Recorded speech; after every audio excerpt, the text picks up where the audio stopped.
All right, calling to order the Select Board meeting of November 22nd, 2022. The first item on the agenda is public comment. And the first person here for public comment is Mr. David Sherman, who I understand is on Zoom. No, he's not here yet. Okay, then Mr. Joshua Levy. Good evening. Hi there. And if you want to do your address, do the whole routine here. So I was looking at your policy actually, and it doesn't say the address is required. So I would ask for it. So I want to stick to the policy, and so I'm a Needham resident, town meeting member, precinct C. Okay. So I'm here to talk about the letter that was sent was received November 10th, 2022, about the correspondence regarding Castle Farm property. First of all, I guess when I read it first, I saw that it was regarding a comment, I think that you, Madam Chair, had made at town meeting floor, saying that there's going to be a meeting with the residents of Precinct C, specifically the abutters at Whitman Road and also on Charles River Street, regarding the proposed development. And it was a letter written by the town manager and I think relayed by the public information officer. Just the first thing to notice was that it felt, however, unintentional that there was some distance between the select board and the town meeting members who were receiving the communication.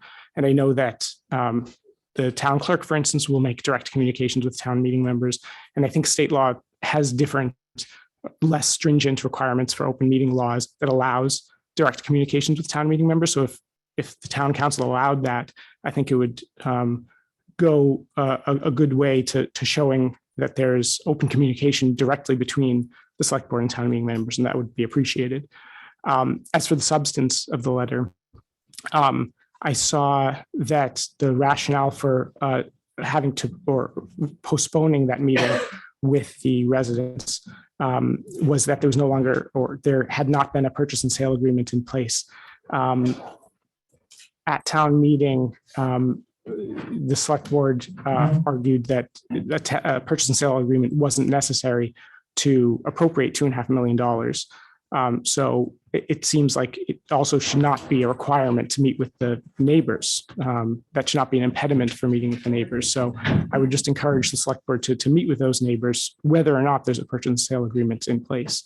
I understand that maybe there's some content that could not be shared because there's some discussions currently in executive session that is pertaining to this agreement.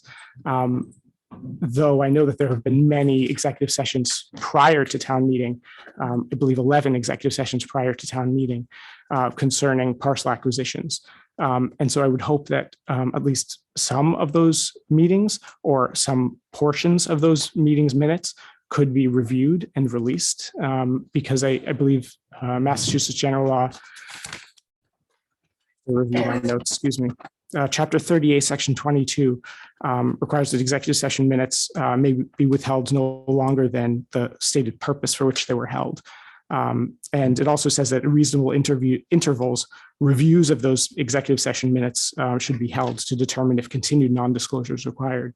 So I would hope that that has happened recently. If not, I would hope that it happens again very soon.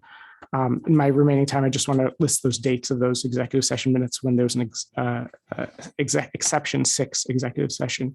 October 26th, 2021, November 30th, 2021, December 14th, 2021, January 25th, 2022, February 22nd, 2022, March 8th, 2022, March 22nd, 2022, April 13th, 2022, April 26th, 2022, May 24th, 2022, and July 26th, 2022. So thank you for your time. Thank you. Ms. Holly Clark.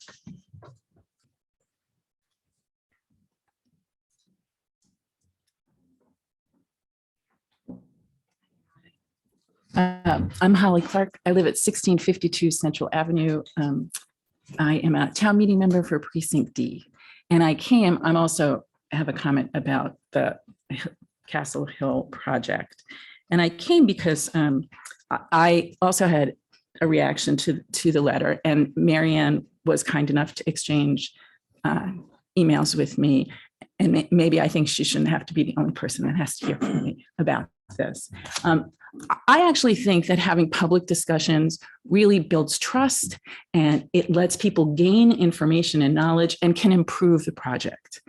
And that is why I think it's really critical for this board, never mind the developer, but this board, to hear from the neighbors on this project. And I hate to say this, I think you should plan on having more than one meeting with them. I think there should be a meeting where the board catches them up with what you all have been thinking, and you give them time to digest how this will impact their lives, and then let them share information back.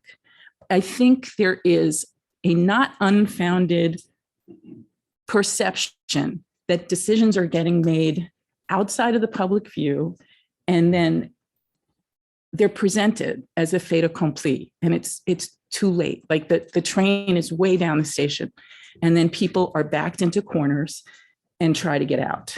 And it's just not good. And I don't think anybody here wants that. I honestly don't. And I very much appreciate people expressing willingness to speak to people on the phone, but everybody hears those conversations differently. We just all do. And everybody's understanding is just a little bit different. So I just would encourage you not to, the developer will have his meetings with neighbors. They know how to do that. They do it all the time. But this board, this town is going to sponsor this project. It is not the same as a developer just coming in and wanting to build something. And that is why the town should hear from its residents to understand what things are of concern. What things do you want to put in the memorandum of understanding to protect the town? Not that anyone here would skip something, but the folks that live over there just may know something that you don't know because you don't live there. And you might be completely willing to put in. And fingers crossed, your developer may say, yes, I can do that. I can make that work. Or may say, no, I can't. And then it will become a bone of contention. But that's okay. And I expect these conversations, some of them will be awkward and there ultimately decisions have to get made, and they do, and not everybody is happy. But if people feel included from the beginning and respected from the beginning, I truly believe it will be better for everyone. So just have a meeting with them, just as and not the day before Christmas. Like let's not do it during the holidays. But have them and just hear from them and go from there. That's my request. Thank you very much. Is Mr. Sherman here? No. Okay. All right. Then we will move on to other things. I guess I will just say for the purposes of the town, we did send a letter to everybody, and then we did send it to town meeting members through the mechanism that we had available to us at the time. I appreciate Mr. Levy's suggestion that there should be another mechanism, and we can explore that certainly. But from the select board's perspective, there will either end up being a project here or there will not be a project here. If there's not, then there's really not a requirement for meeting with the neighbors. There will be different circumstances. All right. But we continue to be optimistic that there's going to be a project here. We understand that there's reason for that optimism, but there still is no purchase and sale as I sit here tonight. So that is where we are right now. And we will continue to listen to feedback and see where we go next. The next item on our agenda is a public hearing for grant of location for 68 Garden Street with Ms. Callender, who I'm presuming will be by Zoom.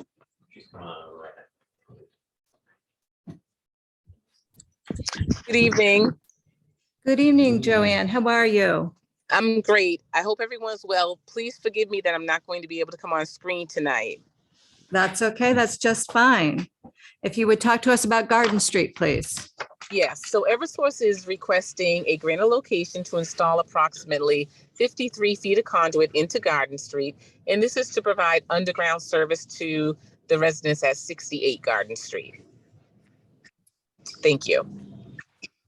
And Ms. Fitzpatrick, is everything in order?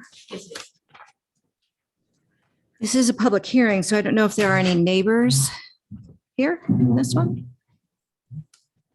Don't see any. Okay, great. Any questions? Madam Chair, I move that the select board approve and sign a petition from Eversource Energy to install approximately 53 feet of conduit in Garden Street. And is there a second? All in favor? Aye. Any opposed? It is unanimous. Thank you, Ms. Calendar. Thank you. Happy Thanks, Calendar. Thanksgiving to everyone. Happy Thanksgiving to You as you as well. Can somebody move consent and appointments while I'm thinking Move about consent it? and appointments, Madam Chair. Any discussion on those? All in favor? Aye. Any opposed? It is unanimous. Thank you. All right, Ms. Lustig, if you could please come up and introduce Mr. Mark.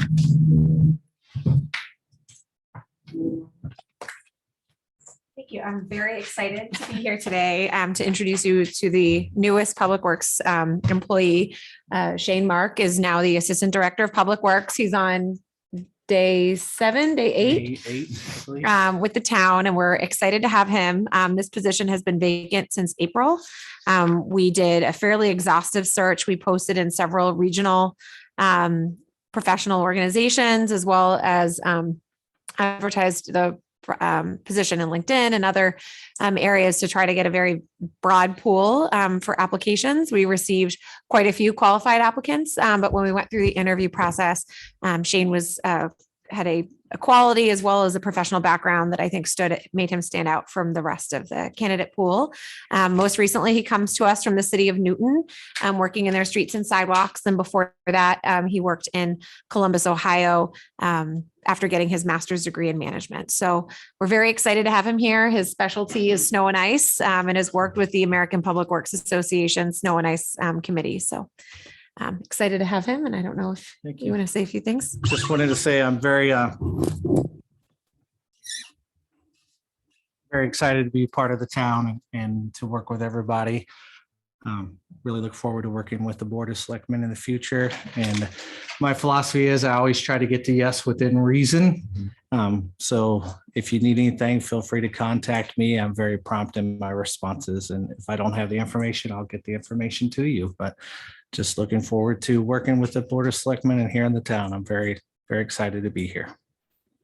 That's great. We're excited to have you. And I can tell you, I've spoken to a couple of citizens in our town who had worked with you in your capacity in Newton and report that they had wonderful experiences. So we will look forward to that continuing here into your work. Any comments from board members?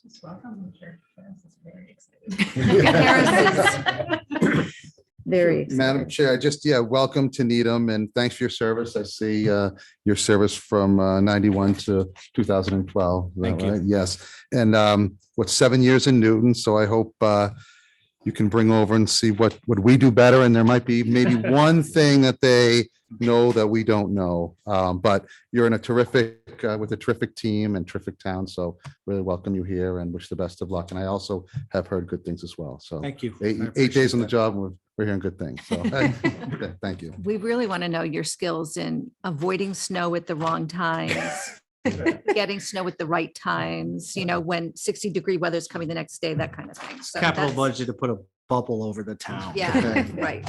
Would be perfect. Thank you. Anything else? Thank you. I appreciate it. And welcome. Happy to be here. Great, terrific. Kara, so you're going to be coming back, Yes. right? I think a few times. 2 times. You'll be here a lot tonight. All right. The next item on our agenda is the Class 2 Auto Dealers License Revocation Hearing. I know we have the chief here tonight and Graham Parker and counsel. Is Graham on Zoom? Graham's on Zoom, he's being moved over. Okay. And does he have any counsel with him or? Not of my knowledge. Okay. All right, hang on. I need to do some official words, apparently. Is Graham moved over? Yes. Mr. Parker, you're here? Yes, ma'am. Okay.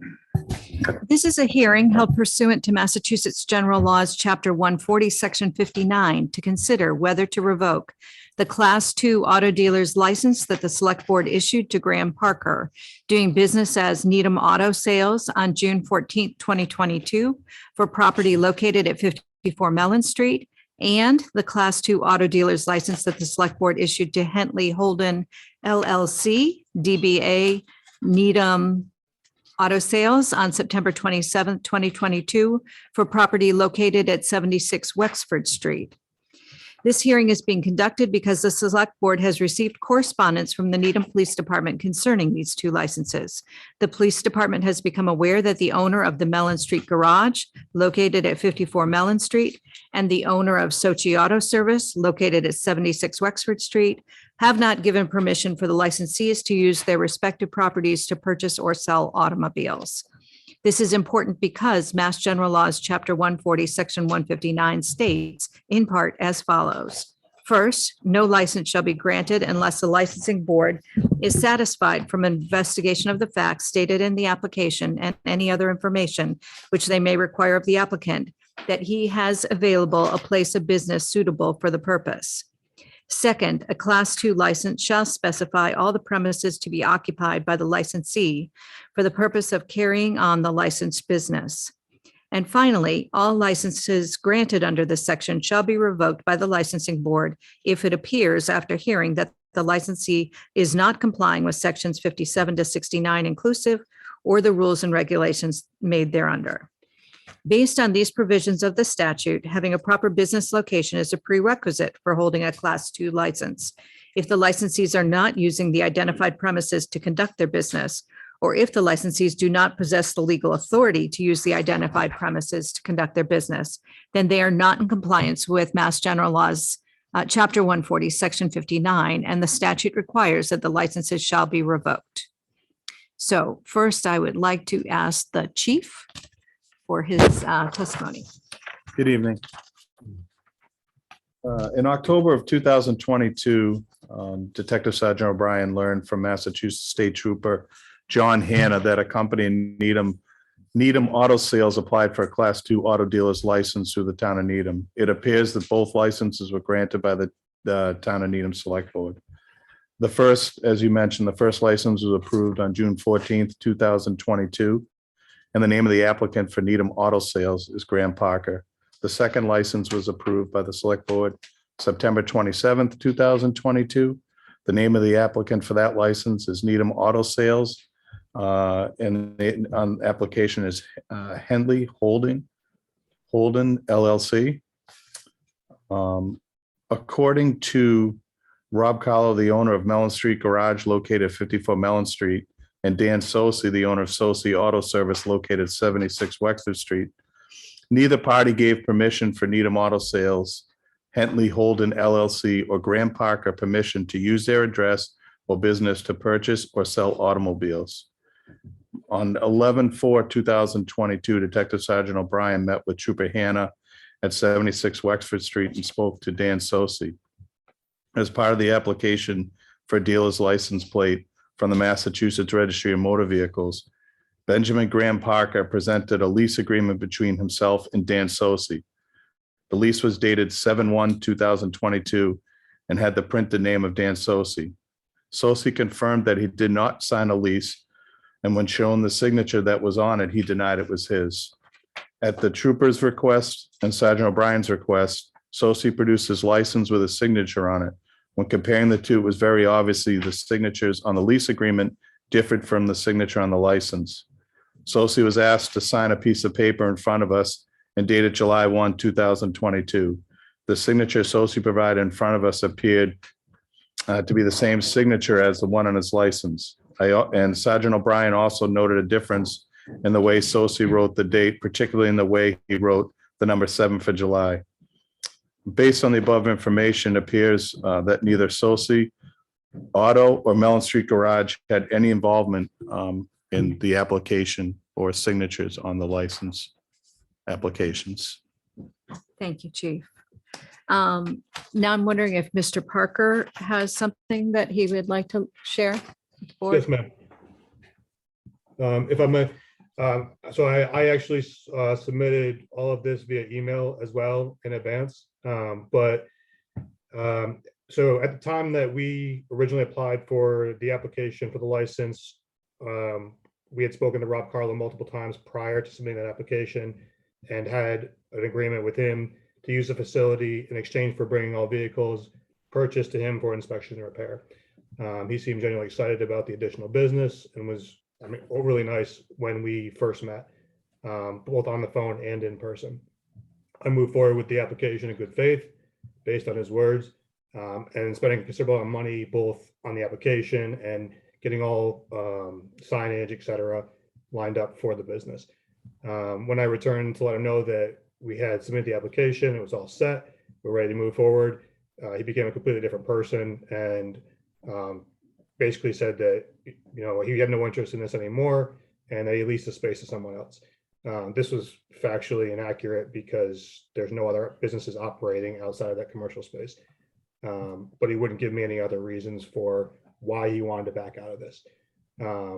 This was relayed to the RMV and the town of Needham through correspondence with them, and that was attached to the email that I sent in previously to the town of Needham, as well from both the select board and to Miles Tucker, the representative that I've been corresponding with to get the business up and running. When I became aware of that, we pivoted, went through the reapplication process as instructed by Miles, had to find a new location, spoke with John Sochi multiple times in person. I went there again prior to having an agreement with him, and same reaction. We're really excited, love to help you out, get you up and running, would like to have the additional revenue, and to the extent that he also wanted an additional storage charge for parking vehicles in this space.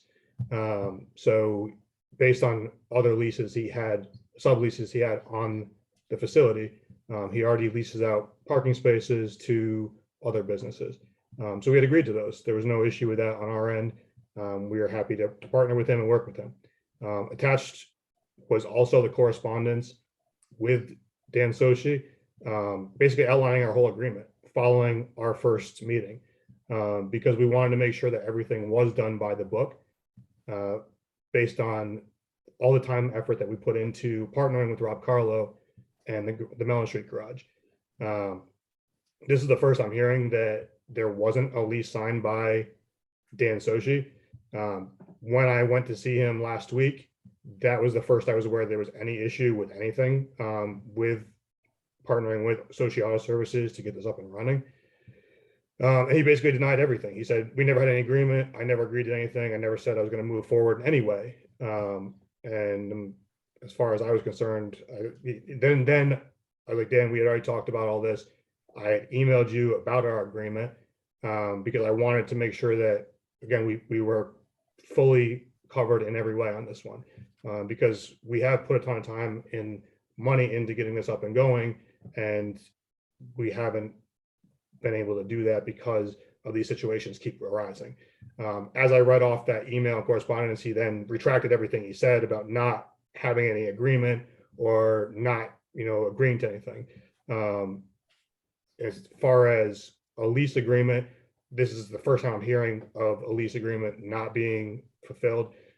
We had two sales managers that were supposed to run both operations, one for the 54 Mellon Street Garage business. He backed out after Rob backed out because, again, we had put a ton of time into this and it didn't look like it was going anywhere because we kept having to run into these hurdles and then pivot and adjust, and he wasn't able to continue basically working for free until we got this up and running. During the second round, I work in real estate. We had a contractor that I met through a development project who expressed an interest in working on a property management team with me. At the same time that we were working with Dan Sochi, after we had everything lined up to move forward with Dan Sochi, I asked him to run out there, or actually he offered, but to hang the sign, because when we originally met with Dan, we hung the sign, but there was an issue with the holes not being drilled appropriately and the pipe being too thick to drill into. So we were going to attach it with screws into the pole, but the pipe was too thick for that. So we would have had it attached through holes in the sign with wire, and never did it when I was at the couple of times that I met with Dan. At the same time, I had also drafted all the lease and everything. So I asked him to drop that lease off. He went out there to hang the sign, drop off the lease, and then I planned on meeting with John sometime the next week. Got a pretty busy schedule. So the next morning, the contractor that I had spoke with and asked to drop off the sign and or hang the sign. Drop Mr. Parker, Yep. can I just, this timeline is not in evidence in anything that we've got. And it is leaving me frankly confused as to what happened when, other than the fact that it appears very clear that none of this happened adjacent to any of the license applications that you gave to us, with signatures that it's not clear who they are. But I'm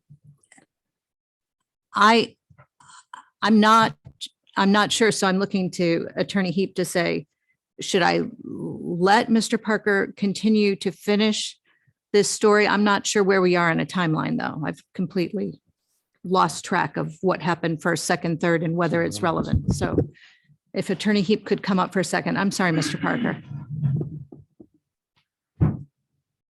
Thank you. Hello, board members.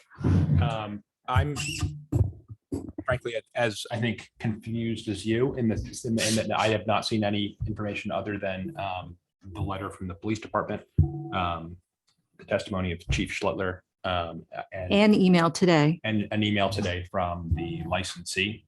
Right. But the facts that he's reciting now are previously unknown to me. Okay. Chief, do you have any other comments or thoughts based on what you've heard, or is any of this? I haven't heard anything to this effect at all. Okay. Can I suggest a question to the Yes, please. licensee? I think one of the only relevant facts to my mind is whether or not there is a valid license in place, a valid lease in place for either of the two licensed premises right now. And I don't know that, I haven't heard that there is for either of the So two Mr. premises. Parker, could you answer that question? Do you have in fact a valid lease for either location that is signed that you could provide to Attorney Heap post haste? The first facility was a verbal agreement only. That was terminated after we applied. We pivoted to the second facility. So that was terminated back in June or July, right? Yes. Okay. The second facility, again, I submitted the lease that I was told was signed by Dan, but Dan's obviously disputing that. And that lease came from whom? The contractor that we had sent out there to drop off or to hang the sign for the, so we were required to post a sign with our dealership. Okay. And you submitted that lease to whom? That was submitted to the RMB with all the documentation for the business. I could tell you Detective Sergeant O'Brien spoke with Mr. Sosi and said that he's never met with anybody or had conversation in person regarding this application, lease agreement or license. Okay. All right. So Mr. Parker, you do not have do you have a copy of that lease? Yeah, I believe it was submitted with everything. If it was, it was definitely submitted to the RMB because they needed it for the registration. I don't believe the town of Needham required it for the dealer's license, but I'm happy to submit it. I can forward the application package, the RMB application package to you. But the correspondence with Dan Sochi outlining the agreement that we had was sent in that email. to the select board. Madam Chair. That email was interesting because it didn't have any information about who it was from to or any of that on it. So it was, right, Right.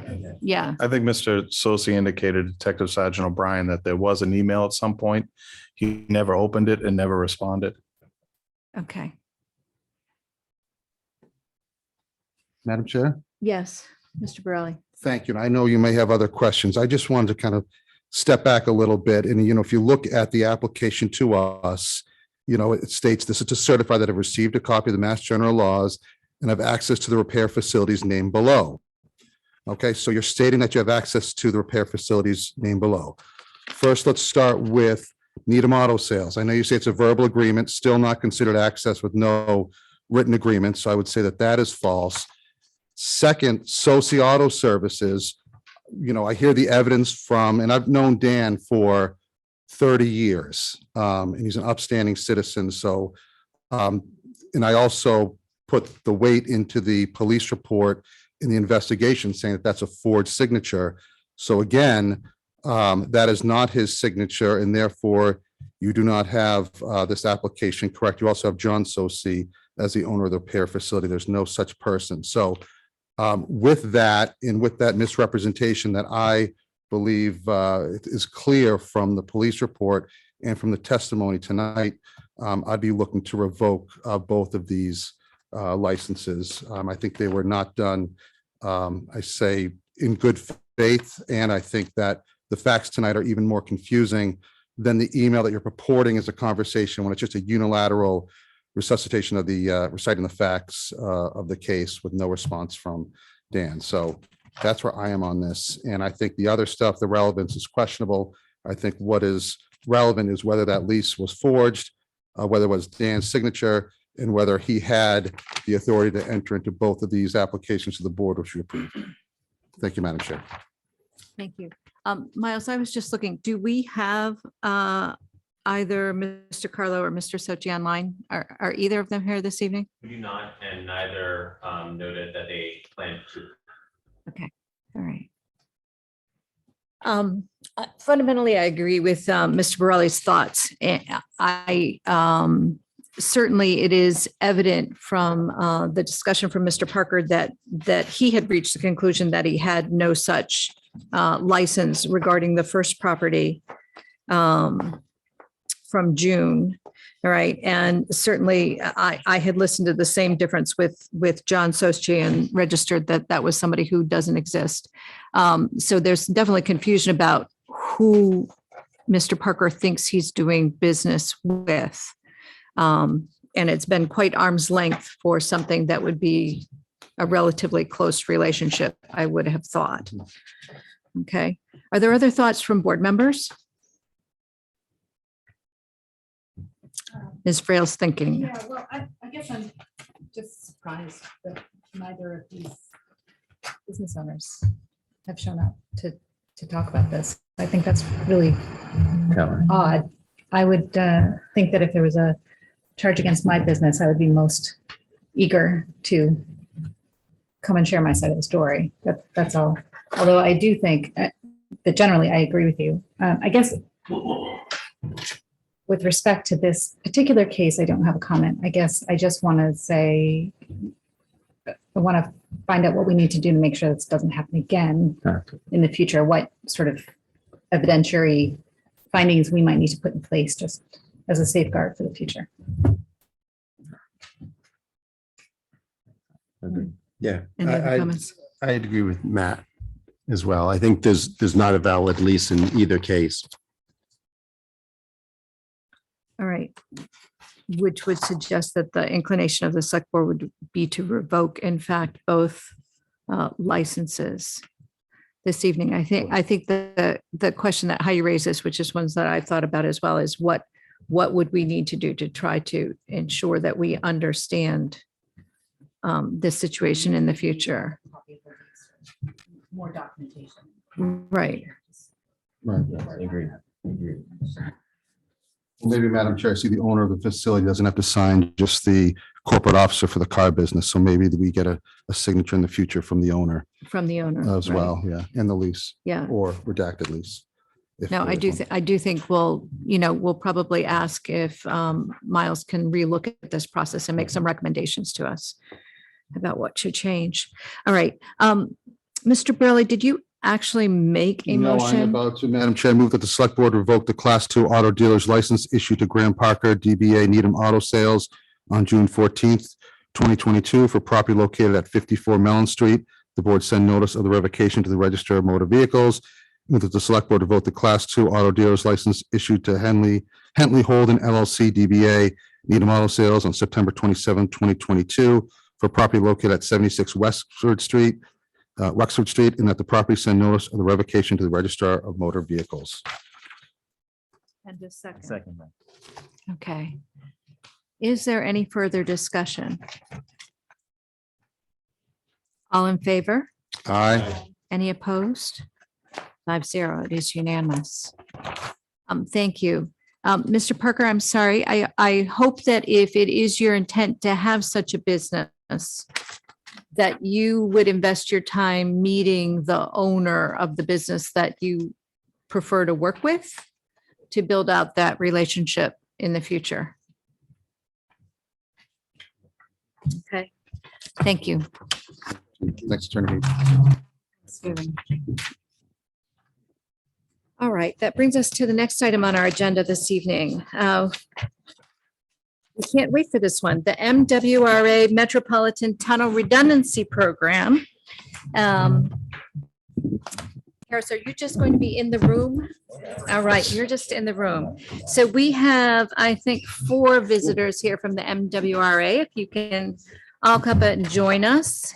And I think we will ask if each of you can please introduce yourselves to us. Grab my water bottle.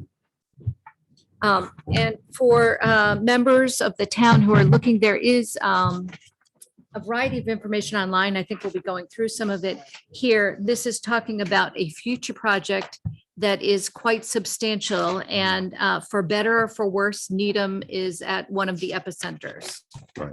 So we're just kind of getting what we thought was an advanced look. It turns out that the advanced look is timely because of one of the things we've been made aware of in the last couple of days that's giving all of us some real concern beyond the project itself. So, so we look forward to the conversation. Who is going to start? So I'll start. I'm Kathy Burke. I'm the director of the program. And with me is Paul Savard. Paul is the director of design and construction for the program. Good evening, Sean Navin. I'm the director of intergovernmental affairs at the authority. I'm Cameron DiMaria. I'm the communications coordinator. All right. We do have a presentation. It's in your handout. We're going to go through it.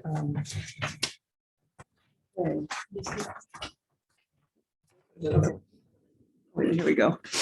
Okay, so the program is called the Metropolitan Water Tunnel Program, and it is quite substantial. So we thought, next slide, we could spend a little bit of time tonight just for yourselves and for folks at home who might not know so much about who the MWeros is and what we do, a little bit about the program, where we are within the program at the draft environmental impact report stage and preferred alternative, talk a little bit about the conceptual program schedule, what it means, because this is a tunnel and most of the work is underground, but there are shaft sites. So what does that mean? And what potentially are the construction impacts, as well as talk about outreach, and then where to find information, how to reach us, et cetera, and open up for any questions or comments with you all. Okay. So next slide. So the MWRA, who are the Massachusetts Water Resources Authority, we're the folks who wholesale water and wastewater services. What we do is treat, particularly for water, which is the subject of the project, is have the reservoirs. Most folks are familiar, or some folks are familiar with the Quabbin Reservoir out in the central part of the state, a big, beautiful reservoir. We are blessed with that reservoir. And the water comes in as transmission system and goes into the treatment plant, and then more transmission system until it gets to the community, which then distributes it to individual homeowners and businesses, et cetera. So in order to achieve our side of it, there's the reservoirs, there's storage, there's treatment plants, and then there's distribution. And the tunnel program is part of a distribution system. Our distribution system is very large. We have miles and miles of transmission systems and aqueducts and tunnels, existing tunnels, and other distribution systems. We need to maintain these systems, keep them in good working order for a lot of reasons, particularly public health, sanitation, and fire protection. You can imagine you need enough water and enough water at a certain pressure to fight fires. Obviously, public health we're all familiar with. God knows we've washed our hands enough these days. And that's part of our responsibility to do. So in order to do that, we need to be able to maintain our systems. We need to be able to service them, take them offline, repair them, what have you. And that's all part of our responsibility. Next slide. So our water system, like I mentioned, we are blessed in this area with the water system we have. We have 5 years of reservoir capacity, and it's well protected. And it travels from the west to the east through a variety of tunnels and aqueducts until it gets to the metropolitan Boston area, which is the subject of the project. We have upgraded or inspected, improved, done whatever maintenance we need on the transmission systems from the Quabbin to basically the I-90, I-95 interchange. Beyond that is what we call the Metropolitan Tunnel System. There's 3 existing tunnels there, and those are the systems that need significant work. The system we have, the water system we have that services the Boston area, it's been hundreds of years in the making, and it does occasionally need major projects to keep it going. Next slide. So this is, we're talking a little bit closer in here. The Metropolitan Tunnel System, that's the City Tunnel Extension, and Dorchester Tunnel. Those are tunnels that were built, water distribution tunnels that were built in the 50s, 60s, and 70s, and they carry about 60% of the water that comes into the Boston area. They've been in basically continuous service since they were put online. You don't take water tunnels offline to just for much reason at all. So they've been running, and water's been traveling through them for a long time. It's an older system. It needs maintenance. It needs to be taken offline and inspected and maintained. And we know that that entire system, we can't isolate it right now. We can't take pieces of it offline to do small bits of service. If it goes offline, the entire system goes offline. And folks might remember back in 2010, we have what we call the not so great, but great water main break out in Weston, where we had to shut off that system. We had to isolate it, and it resulted in a boil water order for about 2 million people for approximately 2 days. That's what would mean if something ever were to happen to that tunnel system in the future. So it is a significant piece of our infrastructure, and we do know that we need to do some work on it. Again, these are older systems. Next slide. So they're in need of repair. The tunnels themselves, these deep rock pressure tunnels that were built in the 50s and 60s and 70s, we're not so worried about the tunnels themselves. They're generally designed for a 100-year lifespan. They're presumably in good shape, although we will check them out. But there is a lot of valving, a lot of piping, a lot of appurtenances associated with this kind of system. And those have much shorter lifespans. And some of it needs work. It needs to be taken offline and repaired. And we can't do it in pieces because it requires a shutdown of the entire system. So what we call the Metropolitan Water Tunnel Program, or the program, solves that problem. It provides for a redundant water tunnel system so that we can take those tunnels offline any time of the year for emergency, for planned, whatever. We can take them offline and do what we need to do. So next slide. So as I mentioned, these new tunnels would provide full redundancy. This would complete an objective for this tunnel system that's been in the planning, in the thought for close to 100 years. It's considered looping water distribution so that if you have a problem in one place, you can get the water through the opposite direction. And this new tunnel system would provide that final link to our system. And it's a significant piece of work. It would provide full redundancy. We could, on the hottest summer day, we could still provide water to everyone, even if the existing tunnel system was offline. We can do a shutdowns if we need to. We won't be restricted to time of year, anything like that. So that's a very important part of this project. Next slide. So let's talk a little bit about what the project is. It's about 14 to 15 miles of deep rock, hard rock pressure tunnel. These are tunnels that are 250, 400 feet in the ground. They're well into bedrock, and they carry water under pressure, basically the water pressure that shows up at your house. There's two pieces of the tunnel system. There's a north tunnel and a south tunnel. They both start in Weston basically at the I-90, I-95 area. That's the end of our current redundant distribution system and the beginning of the older Metropolitan water tunnel system.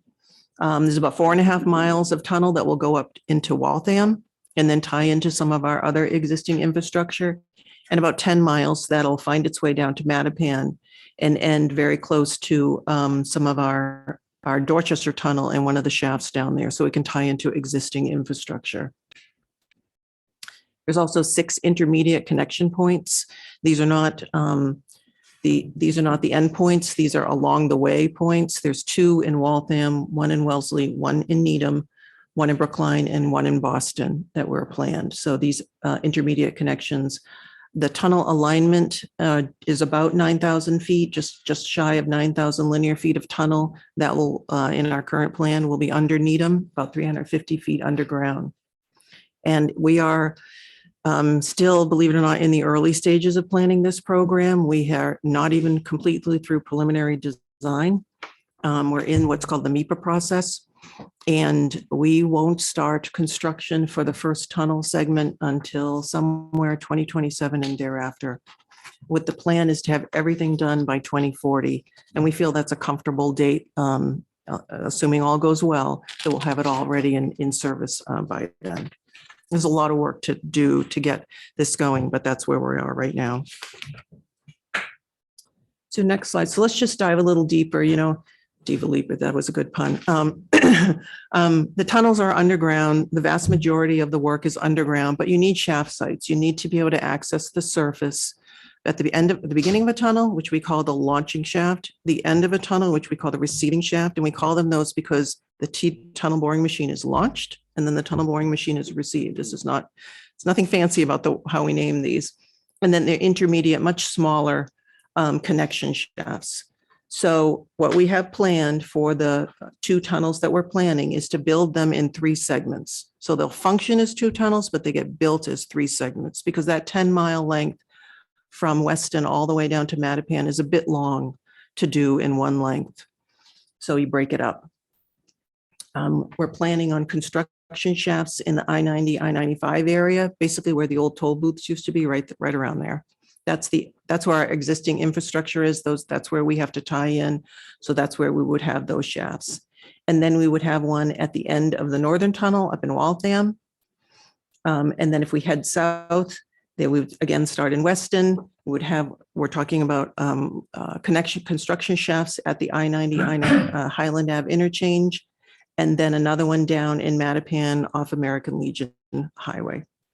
And then you can see where the smaller circles are the connection shaft sites. We are planning one across the street from your St. Mary's Street pumping station. It's a great spot, and the Sudbury Aqueduct that the authority owns runs right by there, and there's just a little piece of land that's just perfect for it. So next slide. So right now, as I mentioned, we're in what we call preliminary design. The preliminary design involves some geotechnical investigations, a fair amount of working through the permit process, the environmental impact reports, as well as basically working up to a 30% design for the tunnel program. That will run through the end of next year, so ending in very early 2024. Next year, we're looking to start to do additional field work and geotechnical investigation. These are very deep test borings. They go down about 400 feet, and we collect rock core all along the way. We'll be kicking that off in earnest next year with plans for final design to start in about middle of 2024. So we would start final design. The final design would stagger based on the tunnel segments and how we plan to construct them, the packaging, which I mentioned, the first tunnel construction package would be bid out in 2027 with the intent of getting everything done by 2040 earlier if we can. So we're in preliminary design. So what does that mean? We went through a pretty extensive alternatives evaluation looking for different routes. Where we started with where are our hydraulic connections that we need in order to achieve that redundancy. Then you start saying, okay, if this is where my hydraulic connection is, where can I put the tunnel? Where's there's a place to put the shafts. Siting shafts is always a big deal. Doing enough borings to understand the ground conditions, very challenging geology in this part of the Massachusetts area, working through these environmental reports and the draft environmental report we've done and assessing the environmental impacts as well as how we would manage those. Again, the preliminary design. That's where we are right now. And eventually, as we continue on, we'll be refining the program costs and the schedule and those kinds of things. So next slide. So I mentioned the draft environmental impact report. This is a very large document. It's actually 3 volumes. Each one's like 2 inches thick. They're huge. We submitted it to MIPA in October. It has been out. It is available online. And if somebody really wants a hard copy, we'll get you that. We're within what's called the public comment period. So I'd encourage folks to, dive into the program and let us know what the goal is. And that comment period ends in early December with the goal of the Secretary's certificate on the draft in the middle of December. And then we would then take those comments and work on those, working towards a final that would be next year. So what's included in this draft environmental impact report? Again, the alternatives evaluation, which is an extensive evaluation of looking at different ways and different options of where to put the tunnel and where the connections are and how to build it and et cetera, et cetera. And that's all outlined in the DEIR. It presents what we call our preferred alternative and 2 backups and the preferred alternative. And Paul's going to talk to you a little bit more of exactly what that is, but that's the 3 segments. It really gets into the details of the shaft sites themselves, their location, their limits, the duration of work, the land needs, and a whole bunch of other things about the shaft sites. Talks about construction impacts, particularly things like traffic, noise, water supply, wetlands impacts. All those things are detailed in the DEIR. How we propose to manage those impacts, we call Section 61 findings. These are the beginnings of how we would propose to manage those. And of course, all the outreach that goes along with a large program like this. The entire document is available electronically off the MWeros website. There's actually a page, a specific sort of subset of the website set aside for the tunnel program. And we post there, all kinds of tunnel program documents. So next slide. So now Paul's going to talk to you about the preferred alternative. Okay, thank you. Yes. My name is Paul Savard, Director of Design and Construction for the tunnel program, working with Kathy and the rest of the team. So this slide here, it's showing our preferred alternative. It's described in the draft EIR. So as Kathy mentioned, it's broken into the 3 tunnel segments, and the green segment that you see in there is the north tunnel from the I-95 Mass Pike interchange heading north up to Waltham. Then the Needham work is affected by the other 2 segments. So the blue segment, which would be constructing the tunnel starting at the Highland Ave interchange, I-95, and heading up to the north, the tunnel would be taken out of the ground at the receiving shaft at the I-90, I-95 area. And then the red line just is the rest of the tunnel going the opposite direction, about 6.8 miles in the other direction. The blue tunnel is about 3.4 miles. So the way the tunnel would be constructed, it's starting at that intersection, and the tunnel boring machine would head off in 2 different directions from there. So the next slide gives you a close-up view of what the type of work is that we're expecting at the Highland Ave areas we're developing, and it's presented in the draft EIR. So at that interchange, that north tunnel, the blue tunnel that was going from the interchange up to the north, it would start from that northwest quadrant of the cloverleaf. And the contractor would construct a shaft there be able to lower the tunnel boring machine down into the shaft. That all gets assembled down in the bottom of the shaft. We got a little animation graphic to show you some more about that. And then the tunnel boring machine launches up towards the north. So that intersection gets taken out of the ground. And then that tunnel gets completed. After the tunnel boring machine gets out, they line the tunnel with concrete. And then they do some other work to complete the connections for pipelines at the surface and with testing and so forth, and can put into service.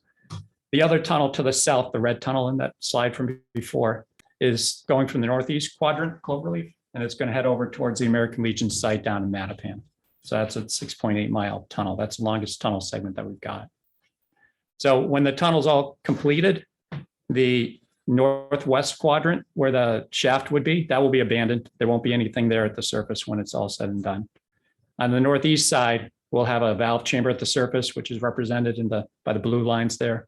And that would allow us to isolate both halves of that tunnel. So we could take one out of service and inspect or do some maintenance on it if we need to keep the other one filled with water. So we wouldn't have to drain it all. That doesn't happen too frequently, but we want to make sure we're planning for it in case it's needed. So at that site, the construction itself will be primarily in the north quadrants on the northeast and the northwest. The south quadrants on southeast and southwest would be for things like contractor trailers and some storage areas and things like that. So there wouldn't be a lot of construction in the southern quadrants, but mostly to the north. And we've gone over this plan with Mass DOT. It's Mass DOT land, and we would be working with them to work on the design. The next slide.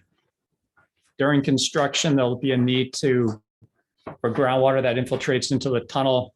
It gets collected, comes back to the launch shafts, and then you have to pump it up to the ground. You treat it. It's groundwater that infiltrates in, so they have to remove it. They'll do sedimentation and whatever other kind of treatment that is required by DEP permits.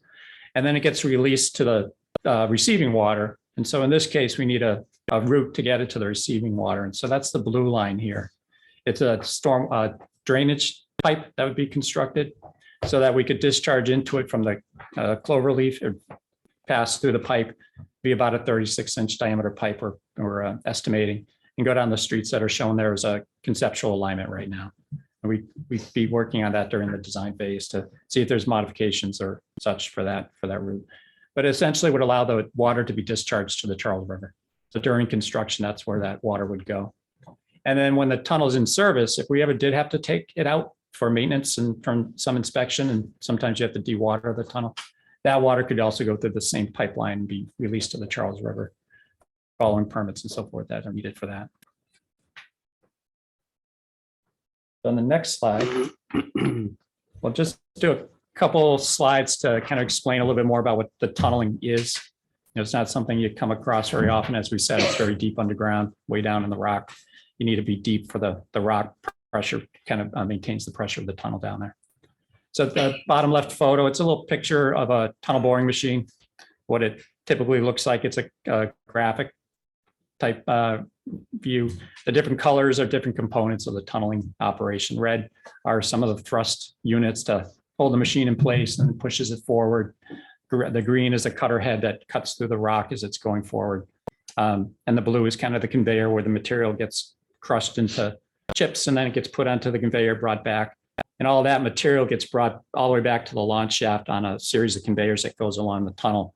So like you can imagine if you had a several mile long tunnel, there's miles of conveyor that's taking this chipped rock on the side of the tunnel back to the launch shaft that gets brought up to the surface, loaded onto trucks and taken away for reuse or disposal. So in order to operate the tunnel boring machine, one thing we do need is power. So the tunnel boring machine is powered by electricity. So we've been talking to Eversource to see if they have enough capacity in that area to allow us to power up the tunnel boring machine. They'd have to do some work of their own to bring some power to the site. So they'd have to be working with us bring some conduits to the site so that we can put some cable in and use that for the electric power. But we'll be working on that with them over the course of the design. And that's how the tunnel boring machine would be powered. If you go to the next slide, we mentioned a little bit earlier about the St. Mary Street pumping station and the connection there. So that would be a shaft down to the tunnel. The tunnel would pass below that spot.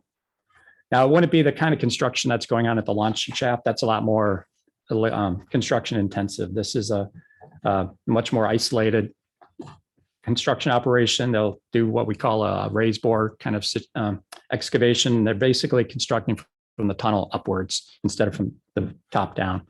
So all the material ends up falling into the tunnel, and then they take that up back to the launch shaft. So it comes out of the same spot at the launch shaft. So there's not a lot of trucks going down St. Mary's Street and so forth. So it's a situation or a kind of method we used on the Metro West water supply tunnel when that was built about 20 years ago out in Marlborough to Framingham and Weston area. So that's the tunnel that ended right at the 120 Mass Pike and 95 interchange up there. But we had 4 or 5 different pump stations similar to the St. Mary Street that we had connections to using the same technique, raised bore. Had very, very nominal construction impact for the community, and it was a good way to get a connection in. But the reason we're doing that here is twofold. It provides another connection to Section 80, which is where Needham gets their water from the MWeros today. So we'd be able to make another connection to that pipeline and the pump stations right across the street. And then it also allows us to use the Sudbury Aqueduct. We can release water into the Sudbury Aqueduct for pressure testing if we have to disinfect and flush the water, so it has a place to go to, so it can be discharged. That goes up to the Chestnut Hill Reservoir, and then we'd be working at the Chestnut Hill Reservoir to discharge it to the receiving water up there. So that's the kind of work, just a plan view to show you what we're looking to do at the St. Mary's Street Pump Station site and what that would look like. We go to the next slide. We talked a little bit about the kinds of construction. There's a lot of terminology that's involved with tunneling, but if you just advance this slide one more time, you'll see there's the Highland Avenue site. It's what we call this TBM launching shaft. And again, it's TBM stands for tunnel boring machine. So that's where the TBM gets put into the ground and gets launched off. And then if you hit advance slide one more time, the St. Mary Street pumping station, that's what we call it, a connection shaft. So it'll be a connection to the water system at the surface. And there's 6 others that are like that. Can I just interrupt? Sure. We're our launching site for the northern part, but also yes, for the southern part. Yeah, the Highland Ave will be going in 2 different directions. Yeah. And then the contractor will construct a connecting tunnel between those 2 so that the water will be able to continue on its way. Is it the same TBM? Well, that'll get worked out in contract packaging. It could be one contractor that goes in one direction. They bring it back, put it in the ground, go in the other direction. If it was 2 contractors, they'd each have their own, go in 2 different directions. So there's some contract packaging work that's still would have to be worked out during design to understand exactly the best way to construct it. That'll tie into how much time it takes, and time turns into the cost of the program and so forth. So there's different things we need to take into consideration to do that. Thanks. So just keep in mind the kind of construction sites that there are, or the shaft sites. If you just advance this slide, this is a little animation of the tunneling sequence. The first activity the contractor does is do their site preparation at a launch shaft. They have to excavate the shaft that goes down. In our case, it's going to be 300 plus feet down. So the first part of the shaft is through soil. So they put in a supportive excavation system, and they'll excavate the shaft down through the soil inside of that supportive excavation. And then they'll go down through the rock and use some controlled blasting to work their way down through the rock. They'll do the same thing at the receiving shaft. And then at the very beginning at the launch shaft site, they construct what they call the starter tunnel. So it's a enlarged cavern down at the bottom. They assemble that tunnel boring machine. Tunnel boring machine has a lot of trailing gear, it's called. The conveyors that follow the tunnel boring machine that are all behind it, all that has to bring that material back to the launching shaft. So the machine gets launched off, it works its way towards the receiving shaft.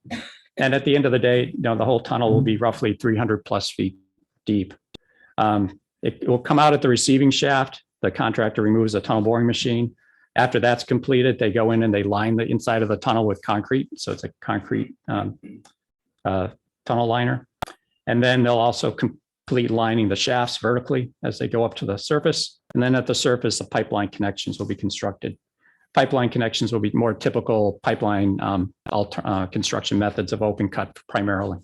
In some cases, if we're crossing a road or something, we'll be using some trenchless techniques to get across some roads down American Legion Highway and so forth. And the next set of slides, it's a few slides that came from our Metro West Tunnel project. to give an idea of what these construction sites look like.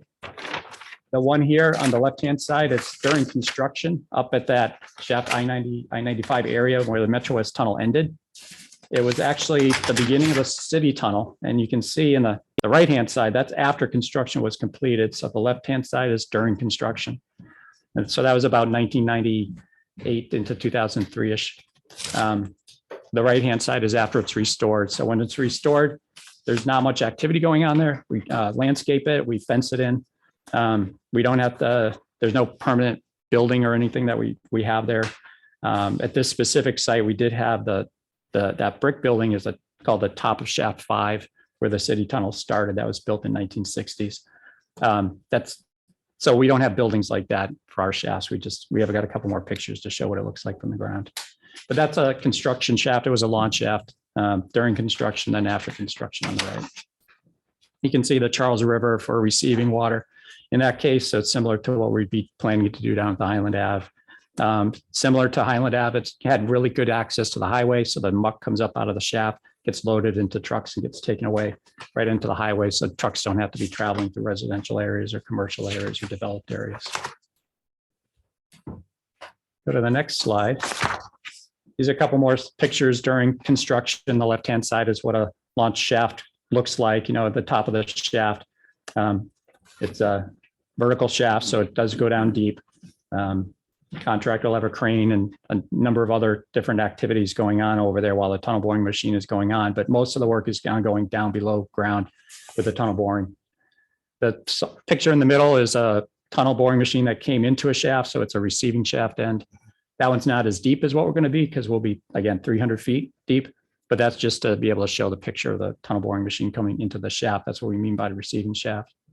And on the right-hand side, you know, and the one in the middle, they have the stairs there because wasn't that deep. But for a tunnel like this, they're going to have to lower the workers and inspectors that get down there to be working on the construction down in the person lift that's shown in the right-hand side. If you go to the next one. A couple more pictures after construction on the Metro West tunnel. The top left, again, is the same shaft 5 area. You can see that in the distance. Is a full-time photojournalist based in Boston. Yeah, you can see the yellow bollards are just to protect the structures that are left at the top, but they don't stick above the ground very much. They're a couple feet above the ground. Reinforced concrete. They're just covering chambers that are actually down below ground where valves are located and other appurtenances for the tunnel. And then the one on the right is just an aerial photo of one of the larger shafts that was built under Metro West. The ones we've got aren't going to be that large, but that one's out in Southborough. It's called shaft E or valve chamber E1. But that's where all the valve chambers, they come up vertically out of the shaft and then pipelines going across horizontally. But that's all stuff that's, again, buried below ground. They'll excavate it, open cut to put the pipes in the ground, but then it gets buried below ground. And that's more of the launch shaft. This slide here is showing, for instance, again, at St. Mary's Street pumping station, again, what would be expected there. When it's all said and done, this is in Wellesley and up in Framingham or Weston, Framingham. That were those raised bore shafts that we had. There's a small top of shaft structure, not much. It's fenced off for security purposes. The one on the right is one in Framingham that was next to some residential houses similar to St. Mary's Street and behind the pump station that's there. There was also right along the Holtman Aqueduct. So it was connecting the Holtman Aqueduct, the Metro West Tunnel in that case altogether. We go to the next slide. And I think I'm going to pass back to Kathy and she'll run through some more of the specific impacts and what else is in the draft EIR. So you can see this is not small construction. It's not insignificant. This is a generational project for our water system. And there will be construction impacts. They do vary based on the site, its function, launching, receiving, connection shaft, and the phase of construction. Some phases of construction, there's more activity than others. We don't expect all shaft sites for the program to be active at the same time. There will be some of them that the two will never be under construction at the same time in all likelihood. Some shaft sites don't have a lot of activity. The connection shaft sites just don't have a lot going on. Considering the project that they're part of, the number of days that you'll actually have work there is not in the year's term. We actually looked back at our Metro West project because we did 5 of these raised bore constructions and we have all the records. So we looked back and there was on average something like 180 to 250 days of work at a given site for these raised bores. So they come in spurts and for the activity at those. The launching shaft sites are different. Those are the hub of activity for the work. I mean, until you punch through, you break through into a receiving shaft, the launching shaft site is really the only place to get equipment in, to get materials out. It's an important access for safety, should there be an emergency, that they come out of the launching shaft site. There is a potential that we would use one of the connection shaft sites, potentially St. Mary's. It's a little unclear at this stage whether that would be an emergency egress shaft during construction. But there are impacts, and our experience with Metro West is the places that, and we want to talk to you about and give you an idea, would be traffic, water supply, and noise and vibrations. So next slide. Next slide. So traffic, and I'm just gonna go a little bit through this. Traffic is most notable, like I mentioned, at the launching shaft sites. The launching shaft sites are generally, once you start mining, are a 24/7 operation with a first, second, and swing shift. The most amount of traffic you see at those is actually at the shift changes, because you have a set of crews leaving and crews showing up roughly at the same time. There's much less, as we mentioned, at the connection shaft sites. I think on our Metro West, we checked at most, there's, maybe 15 to 20 people at a connection shaft site. With many instances of those days of work, it's just a handful of people. These types of projects will have designated haul routes and hauling hours, and we'll work with yourselves as well as MassDOT in particular for the hauling hours. And the haul routes, obviously, once you get on the highway, they're taking it to wherever it's going to be reused or disposed of. There will be some very large deliveries. Bringing a TBM to a site like this is I say to call it a wide load is an understatement. This is a police escorted type of operation. These tunnel boring machines come in a lot of pieces, and they're large, and they're brought to the sites. So all that would need to get coordinated. Having police detail flaggers, those kinds of things is very normal for projects of this magnitude. We want to keep everybody moving. We don't want to be interrupting people's days and their lives. And we believe a clean site is a safe site. So keeping the roads clean, street sweeping, what have you, is an important part of the work. The DEIR, as I mentioned, that monstrous document does go into a lot of analysis on potential traffic impacts. The haul routes that conceptual haul routes are presented in there.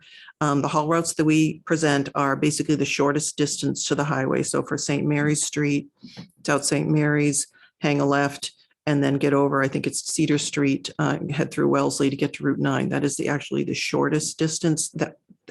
That's a place we'd really like some of your thoughts on. Is that the right route? Should we be going a different way, based on the community? Obviously, Highland Ave, the highway's right there. So it's a very short haul route. Let's see.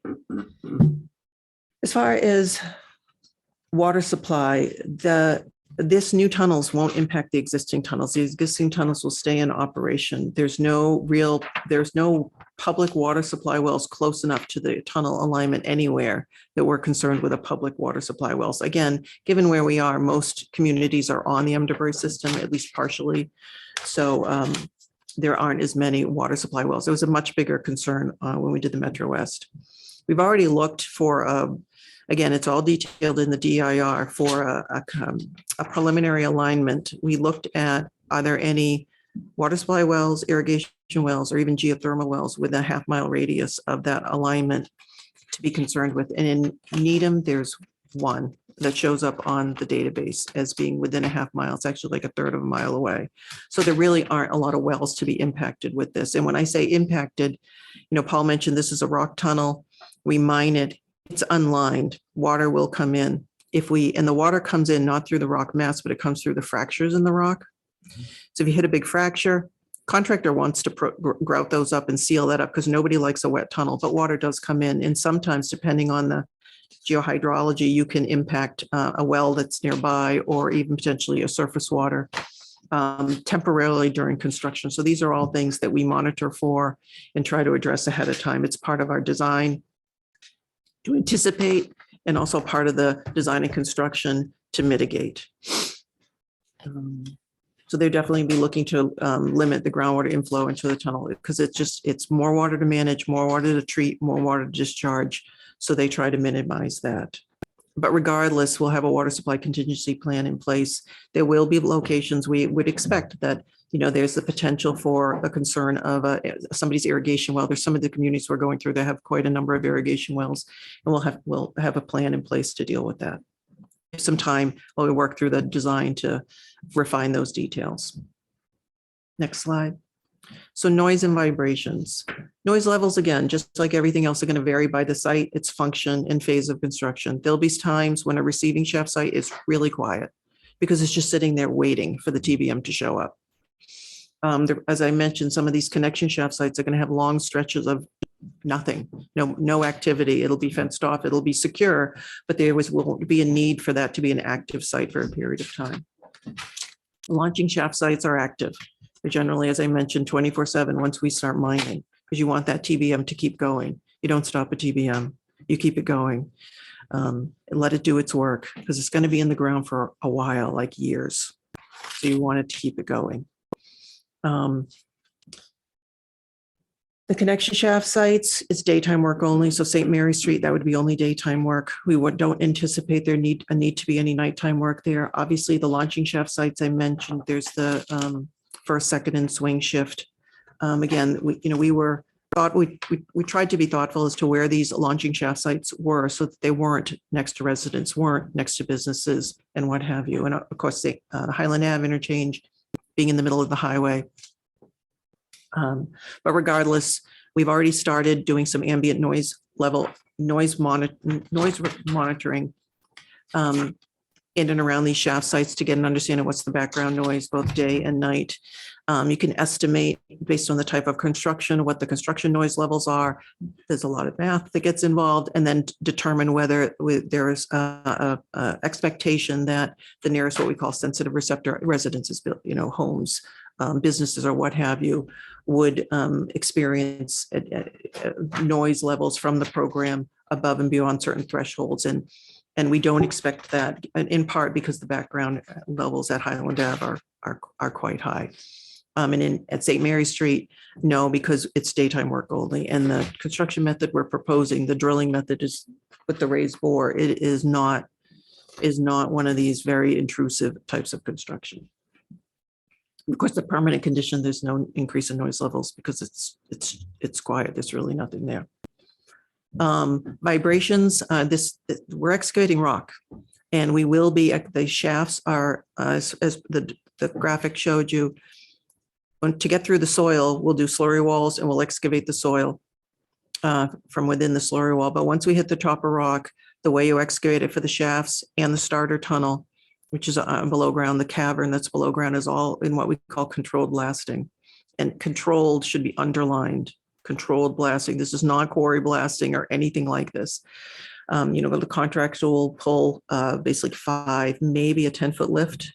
They want to take out just the rock that they need to take out and no more, because that's just more to process.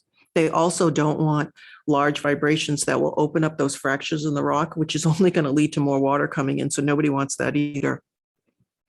And we'll work with, obviously, MassDOT, because the bridges are right there. They'll want to make sure that we're not doing anything to harm those bridges. And of course, the local fire department who will have a lot of say over that.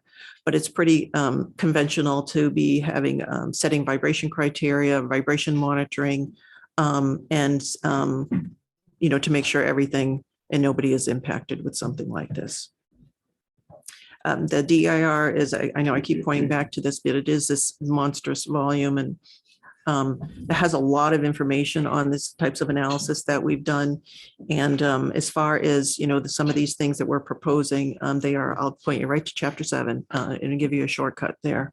And again, it's on our website and the entire document is there. Great, thank you, Kathy. At the risk of sounding redundant, unintended, this is a big project and we have put in a significant amount of work. As you can see, we have quite a bit more work to go. And one of the large parts of that is community outreach and stakeholder outreach. It has been mentioned that, this is a significant amount of this work is done underground. The reason the project was chosen is because a significant project like this avoids quite a bit of shallow subsurface piping to create a redundant water supply, to these communities. So whereas the impact will be significant, one of the benefits is that it will not be quite the impacts that will be going on. That said, we recognize, and Kathy and Paul just highlighted quite a bit of work that's going to be done and is going to be impacting the residents of Needham. And so as part of this, we have started public outreach early. This meeting here during the public comment period is a great opportunity for us to share this information with you, as well as the residents that are watching at home. We will continue this outreach. We will be working, with your guidance to do the kind of public outreach that you would prefer. Every community is different. Some communities may prefer, large neighborhood meetings. Some may prefer town or citywide meetings. Virtual places that we can put the information. Some of the things that we are looking at internally at the authority is how can we make a more robust website that can drive people to. So that they can both engage in the information that's already available publicly and as an interactive way, but also to be able to sign up for information as it becomes available or for information that we are trying to push to folks.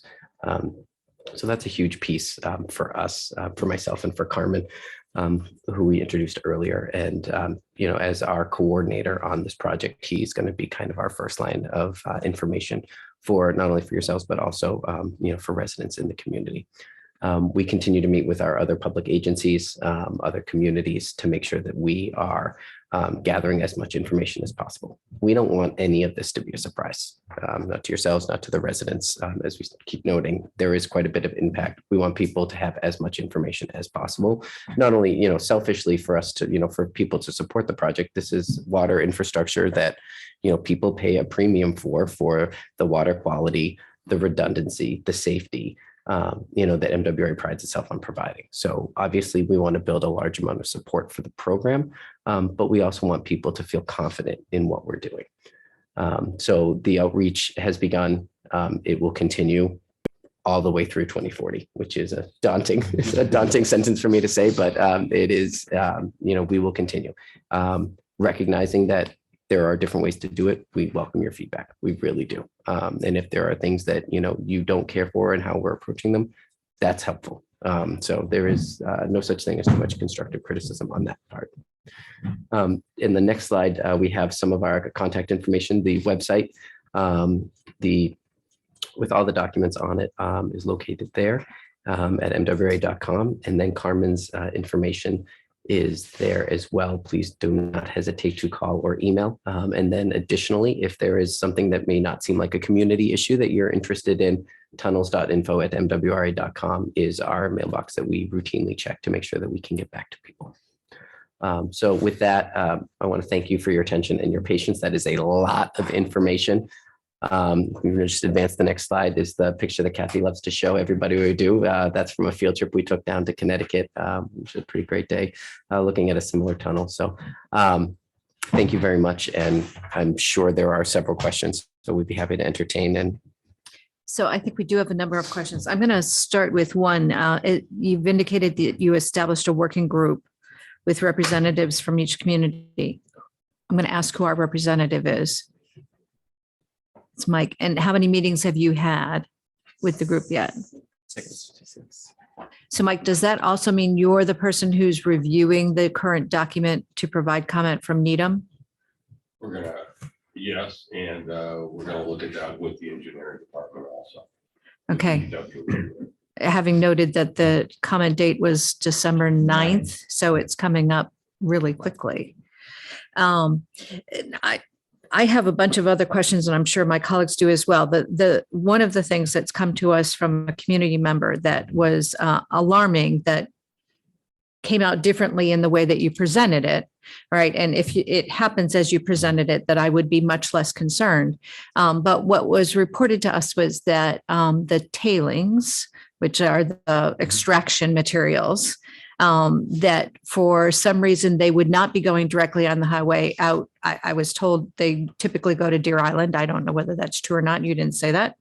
But that in fact, there was a property in Needham that you had leased for a significant period of time and you were going to dump all the tailings there. And I'm like, well, are they taking the building down? So there is a rumor, at least that's out there. We would like to understand what's really happening with these, because it would be our goal that in fact, the project is sited on a highway and that those trucks do not come through Needham streets. Yeah, I think there's a few things are being mixed up here.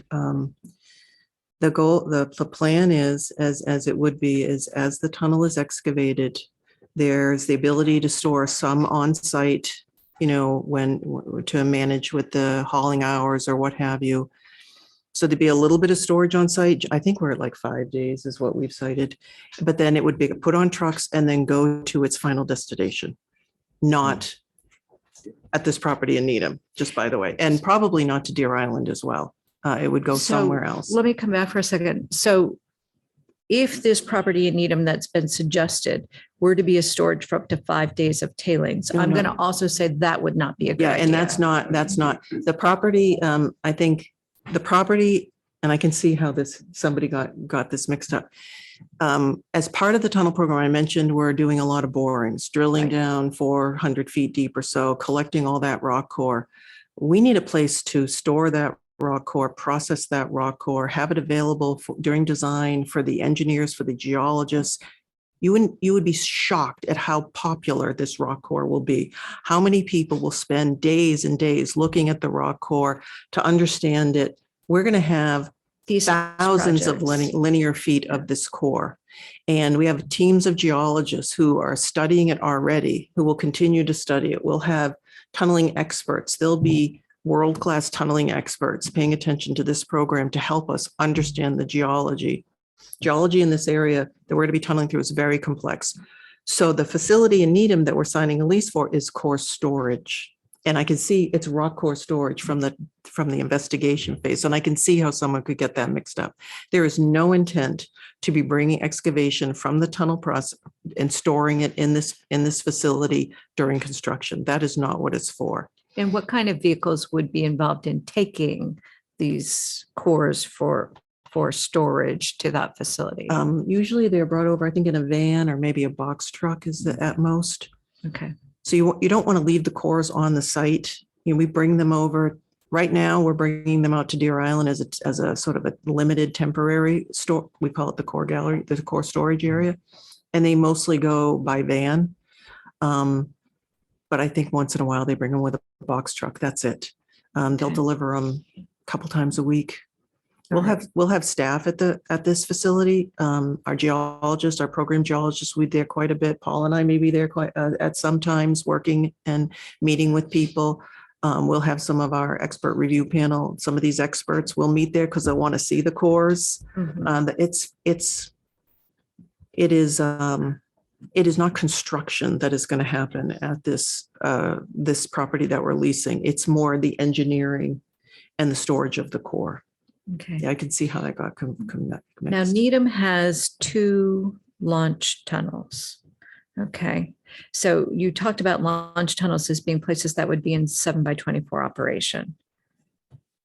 Does that mean that when will you know whether Needham is looking at 7x24 operation between now and 2040, or whether there will be a period that's less than now, 2027 to 2040, because we've got these 2 here that are going in 2 separate directions.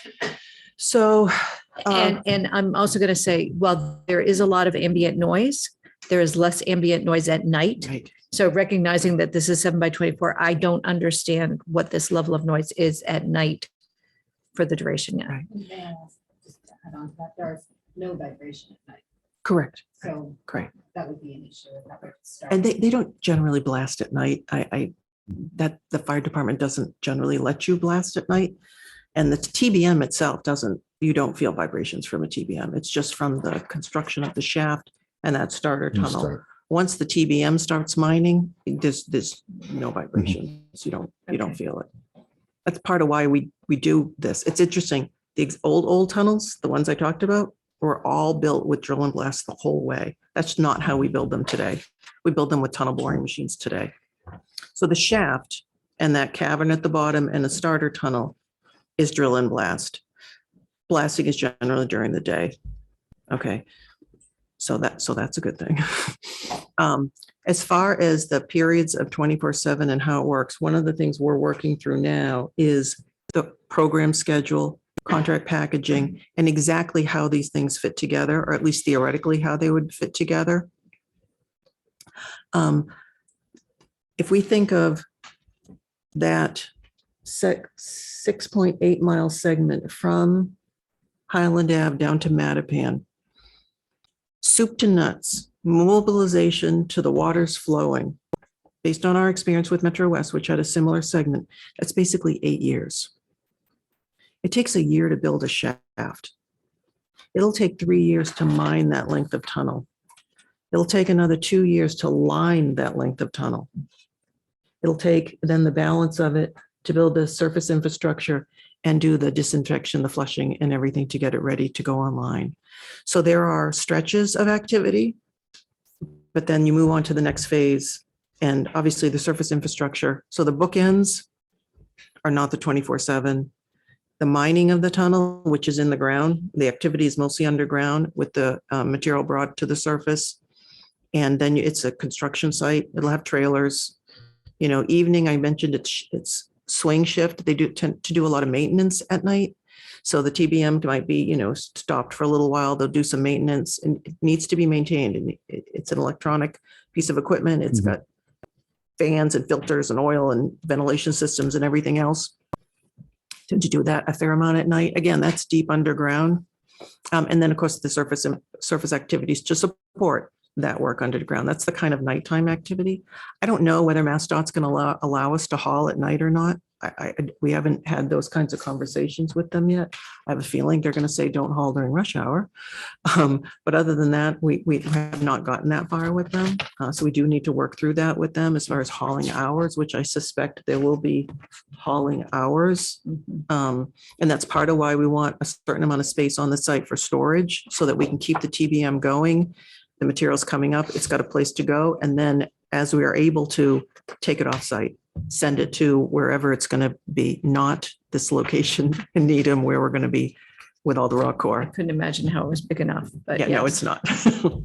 Okay, I'm sure my colleagues have lots of questions. So I do think I heard a year to build a tunnel. We've got 3 tunnels to build in Needham, 2 launch tunnels and 1 connection tunnel. So It's 3 years worth of tunnel drill and blast going down It's about a year to build the shaft. Right. Sorry. Right. And So we've got the equivalent of 3 years of the drill and blast for shafts. Just a little. yeah, they might be concurrent. They might be together. But that's okay. Mr. Morelli, do you want to? Yes, thanks, Madam Chair. Thank you for that presentation of staggering project when you think of it, right? We've seen a lot of infrastructure projects come to this board of note as Eversource with their redundancy project. And they went with an alternate route because we had a large discussion of which route they should take. And that was in part where we notified the town, we had a public hearing, and then we focused in on the precinct and area around that and had multiple hearings on that. What we heard most of that, of course, and you've discussed it, is really noticing people, what's going to go on. And as Madam Chair said about, and we heard earlier, that 95 area, there are people that are still going to hear what's going on. So that's imperative. When I think of the St. Mary's shaft, and I know that's not a launch shaft, so it's not the 24/7 operation, right?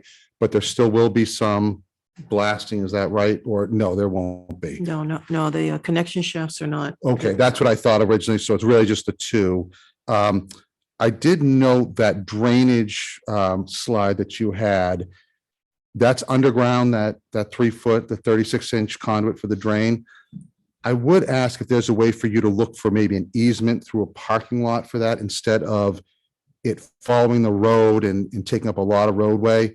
if you could, and I don't know the topography, but maybe find a way that you could get through the river. There are a lot of businesses there. That might be a kind of quicker way to get to the river instead of taking up a lot of time in the road and in traffic there. So again, I would just say notices is big. Last question, and I don't have all the alternates in front of me.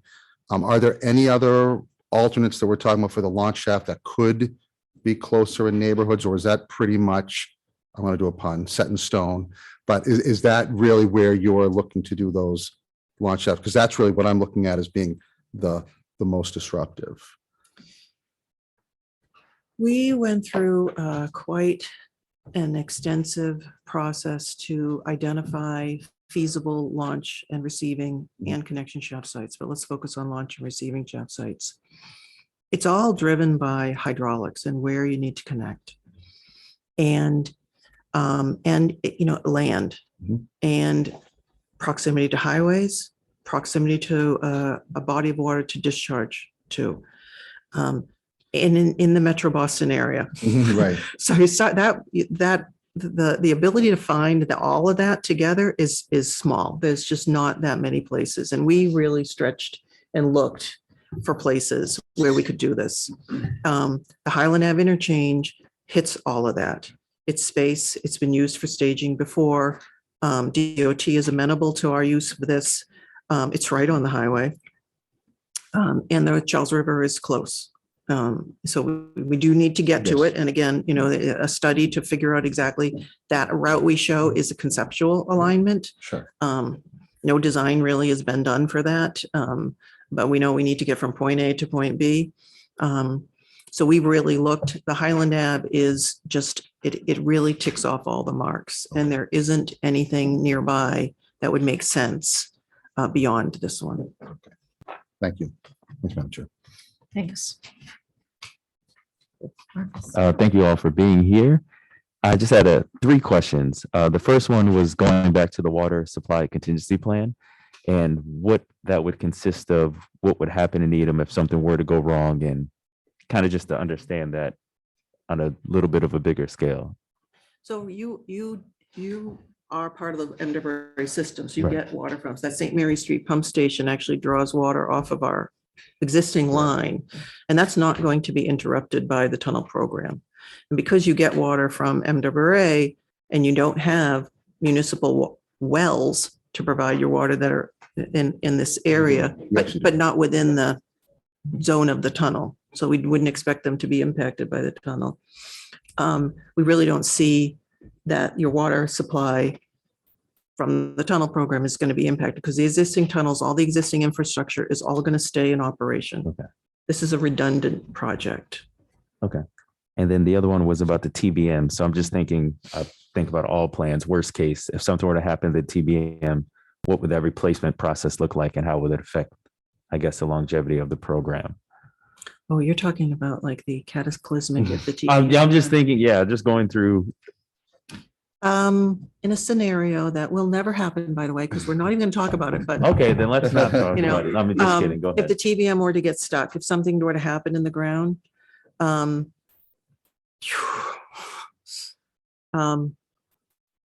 you go in and you fix it. You get on with the TBM manufacturer, you get the replacement parts, you go in there. If they have to go and excavate out a cabin around a TBM so they can go in and make the repairs underground, they go in and do it. We don't see rescue shafts. Okay. This is too deep for what's called a rescue shaft. If it were to happen as it's, almost in Mattapan, we might come at it from the other way. But a rescue shaft down, 300, 400, 500 feet, where would we site it? So it would be either coming at it from the other direction or a cavern and get in there and fix it. I mean, the TBMs do get maintained. We have to replace the cutter heads. There's equipment, the pumps that will have to get, it's in the ground mining for 3 years. Okay. That's the long stretch. So there will be maintenance, and the contractor will, we'll be looking at that being a brand new TBM. We're not talking about a used piece of equipment going in and mining that leg. And we generally, for projects of this magnitude, require the contractor to have certain replacement parts on site as part of the spec for the TBM, so that if things go wrong, they can continue to maintain it and don't let it go too far. But yeah, that was the cataclysmic. And Okay. yeah. All right. Let's not think about that too much Yes, then, but just trying to be prepared. Yeah. And then the last question I had, kind of along with Matt and what Marianne said as well about December 9th being the end of the public comment period. How long has it been open? And then is that enough time to really have substantial impact from the public perspective and comments and whatnot from kind of a wholesale point of view? Because I know our public are very, very interested and would love to have feedback in this in a way that doesn't feel like it's last minute. So we're following the MIPA process. And it was, we submitted in October, was noticed on the 24th of October. The standard public comment period is 30 days.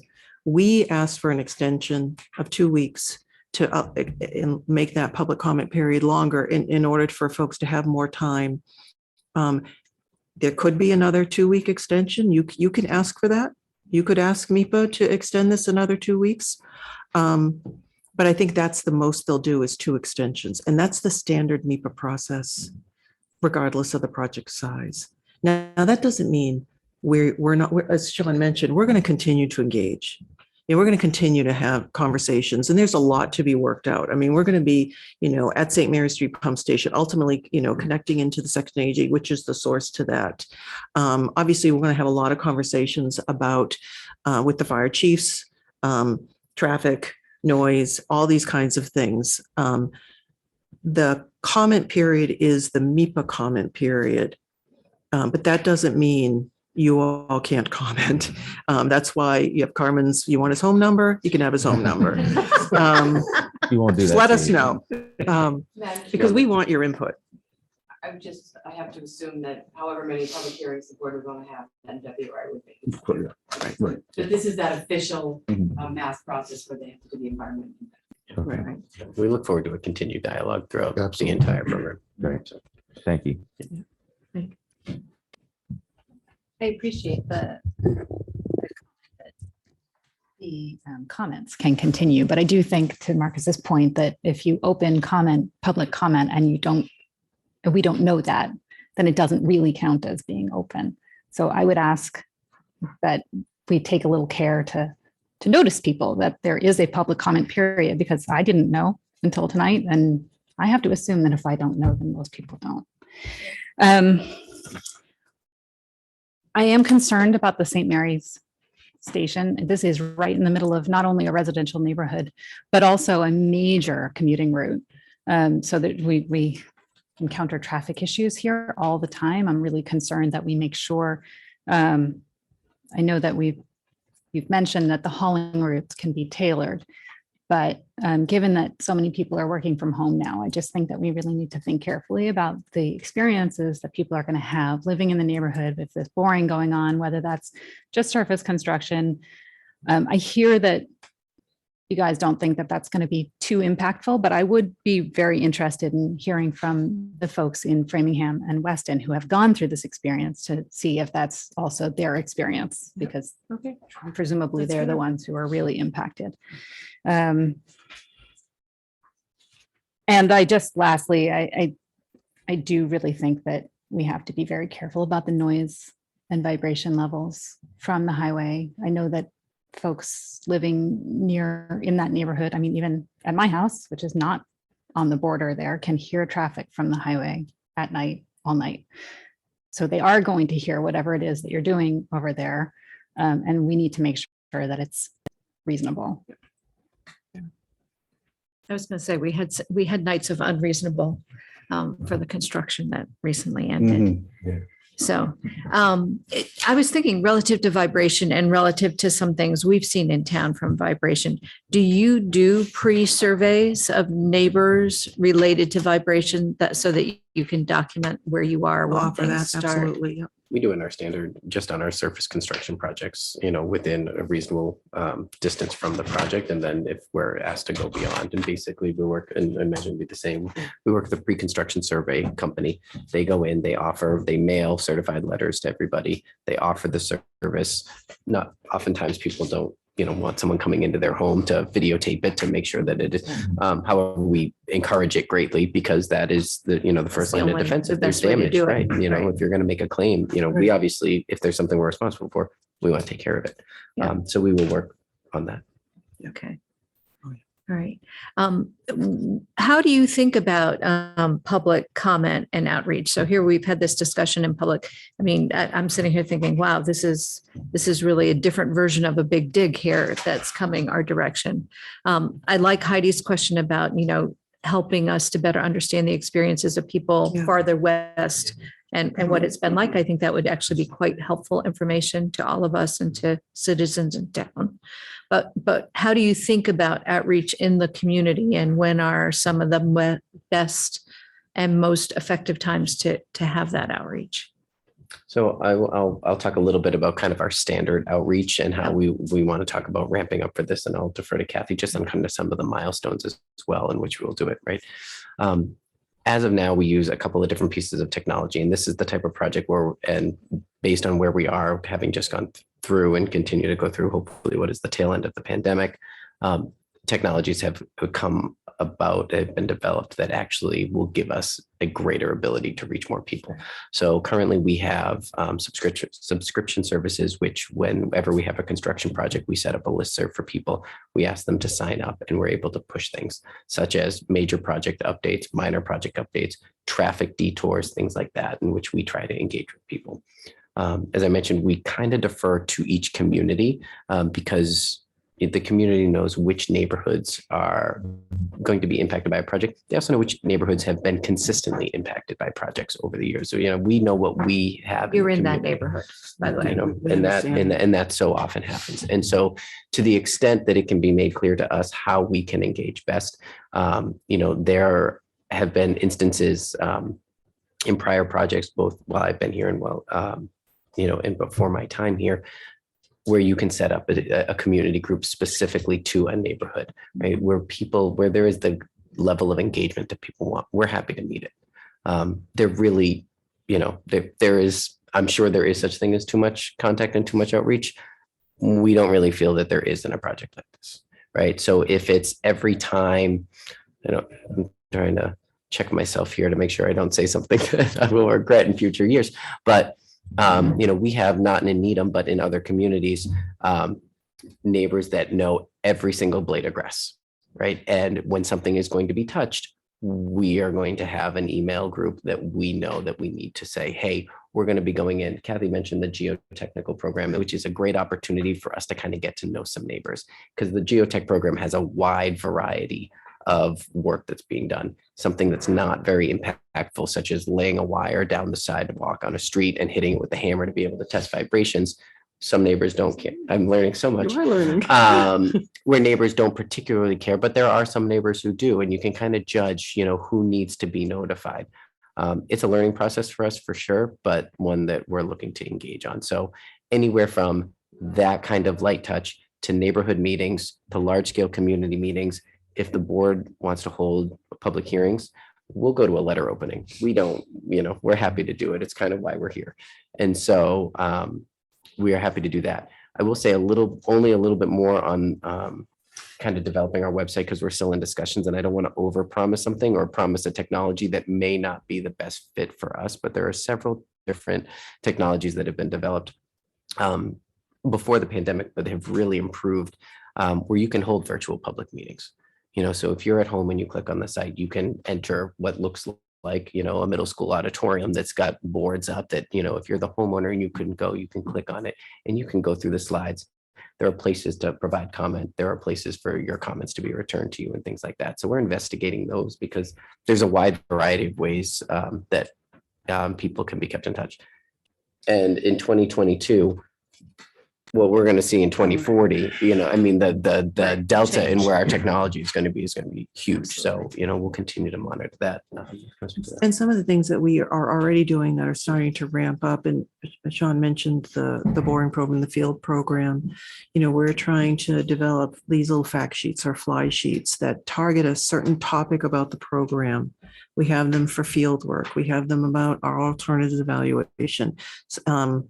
And we actually created, I think, 5 of them specific for this DER phase that talk about things like traffic, water supply, the alternatives evaluation. We had them translated.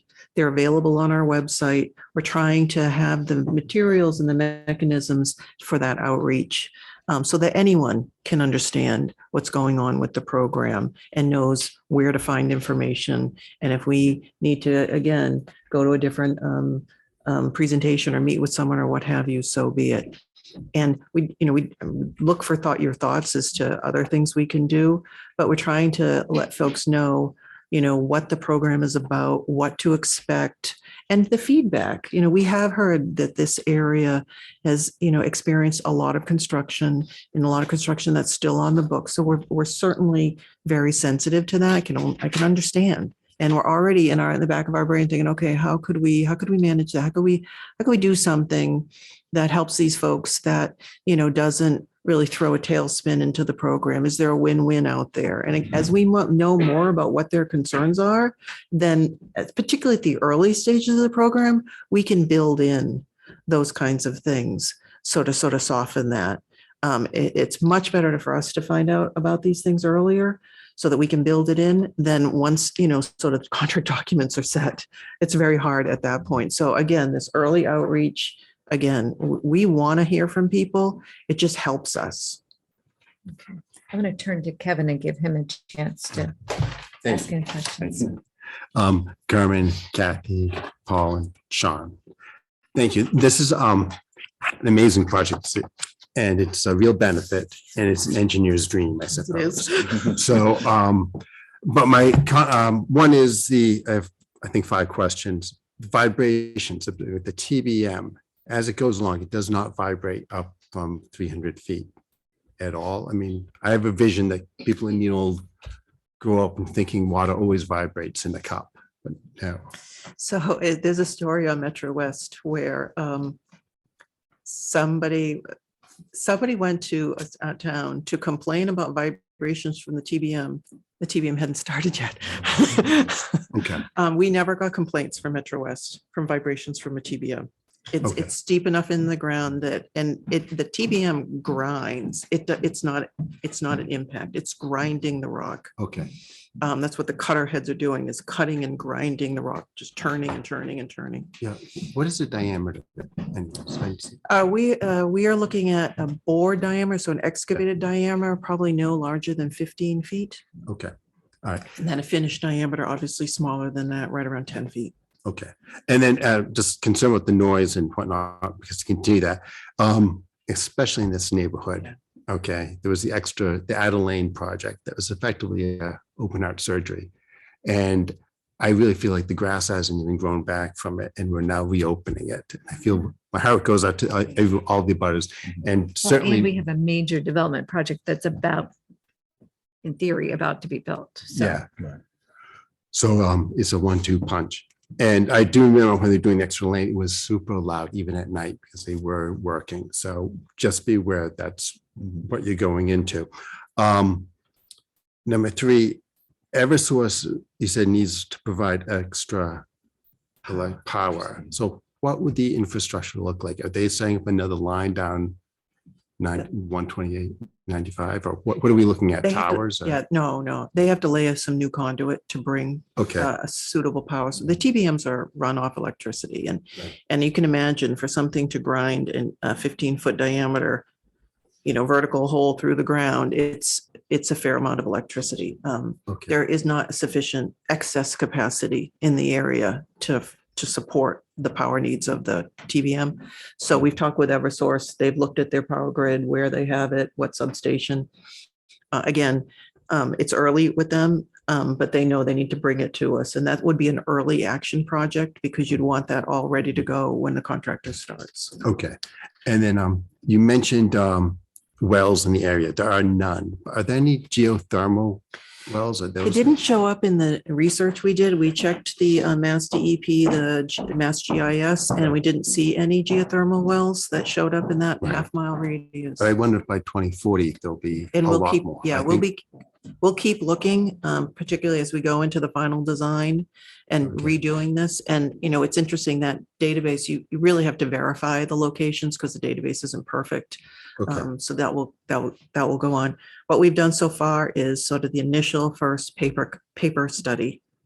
And it doesn't look like there's a lot, but you're right. New wells can go in, or wells that aren't in the database may actually be there. Okay. And that will all get worked on as we go into final design. Okay. We don't want to hit a well. We don't want to draw anybody's water level down. We don't want to hit a geothermal well, but we don't want that. So Yeah. we're going to look.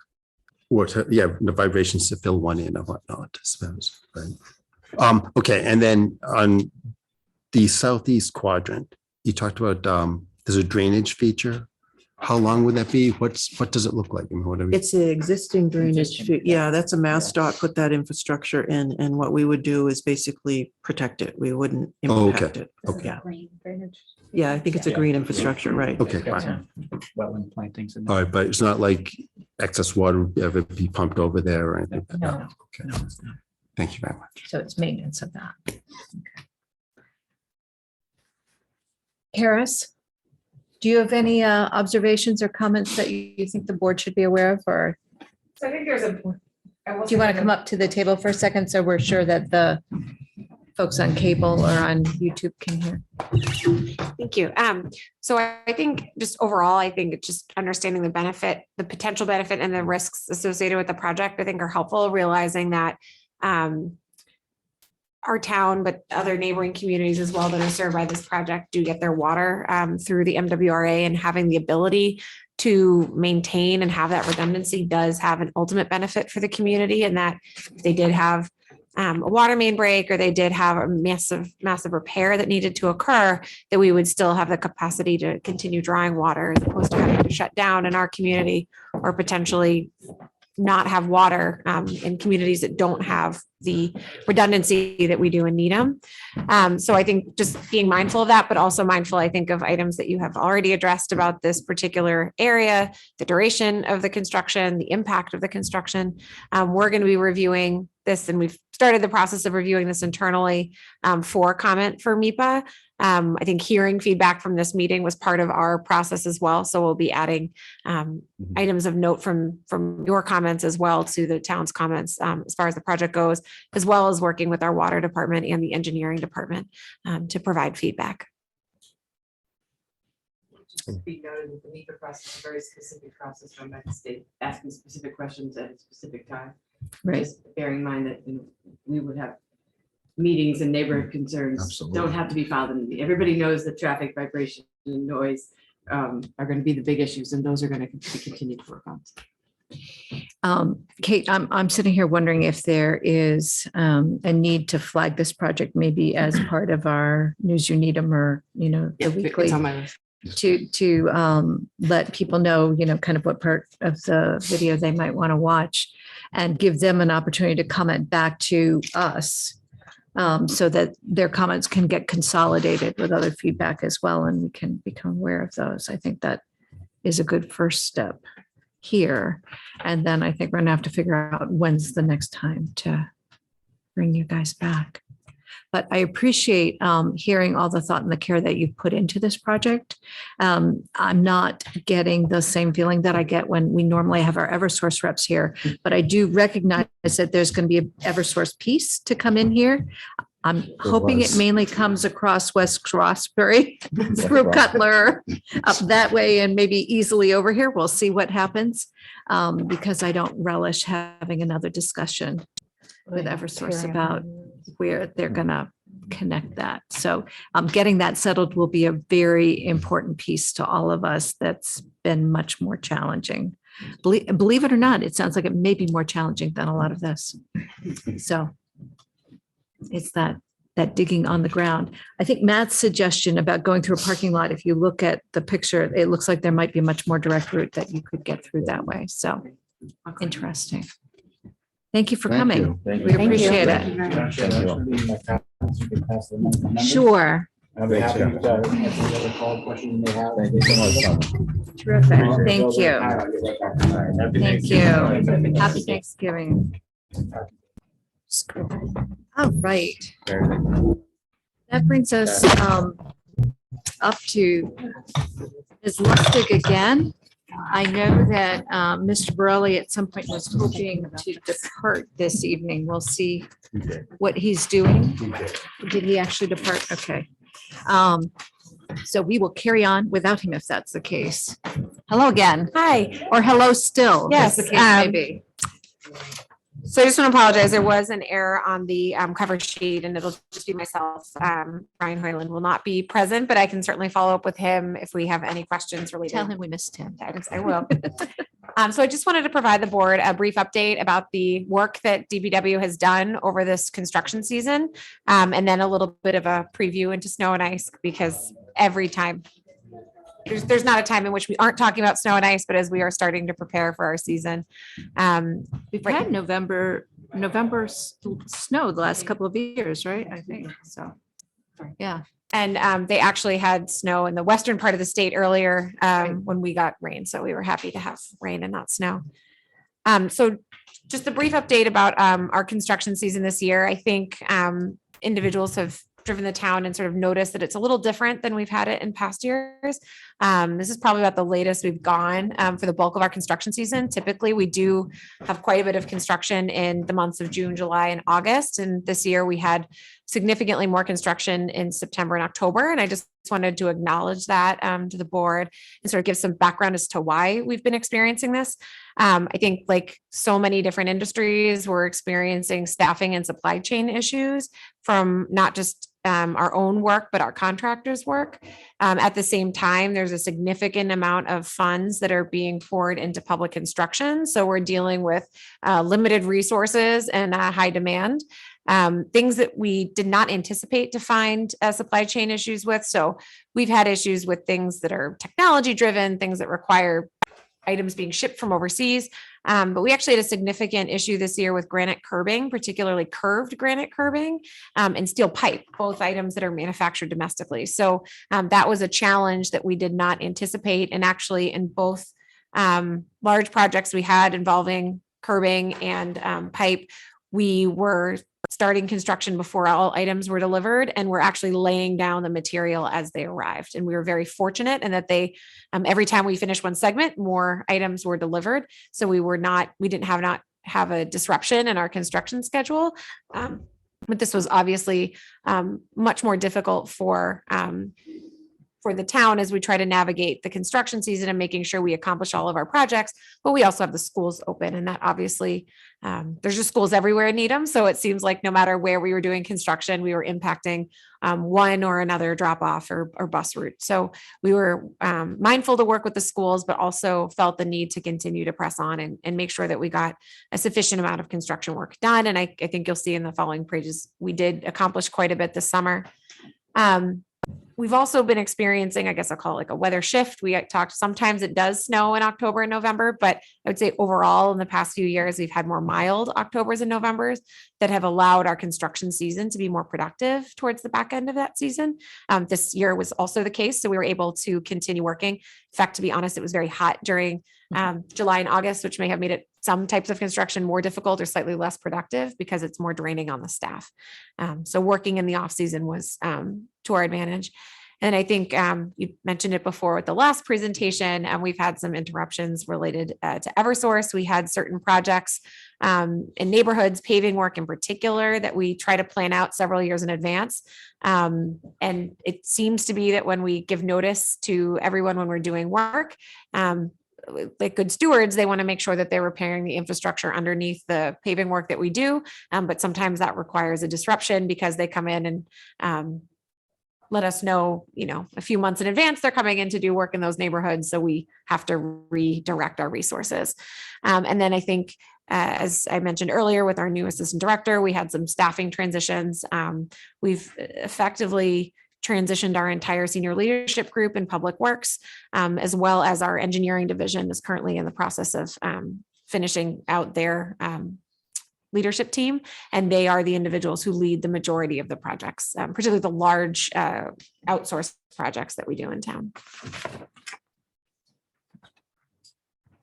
So a brief overview, the we had a lot of work and activity by our highway department.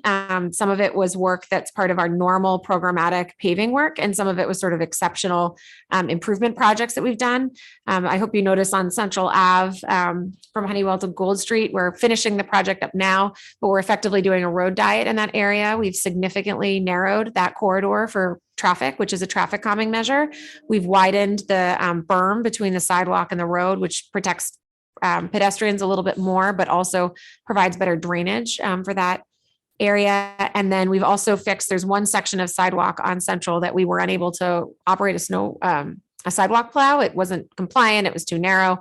We had to hand clear that particular section, and that section has been remedied and now is both ADA compliant, and also we're able to go through a sidewalk tractor, put that on that part of the sidewalk. So that's been a major improvement. We also added bike lanes on either side. So sort of part of our complete streets work, as well as just general improvements for the road surface condition and for the sidewalk conditions.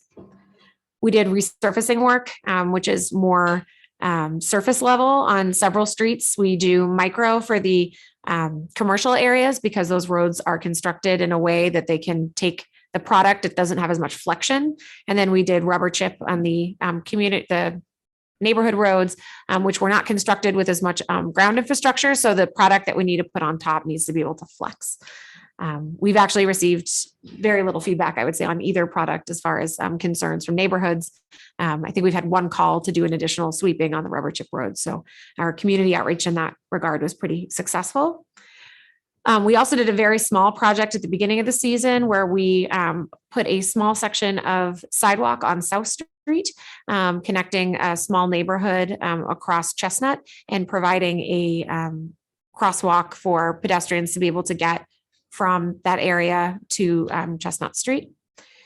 And then we had a significant amount of paving work that we conducted, which was really about repairing in a much more concrete way the infrastructure in those particular roads, so that way they'd be available for surface treatment in the future.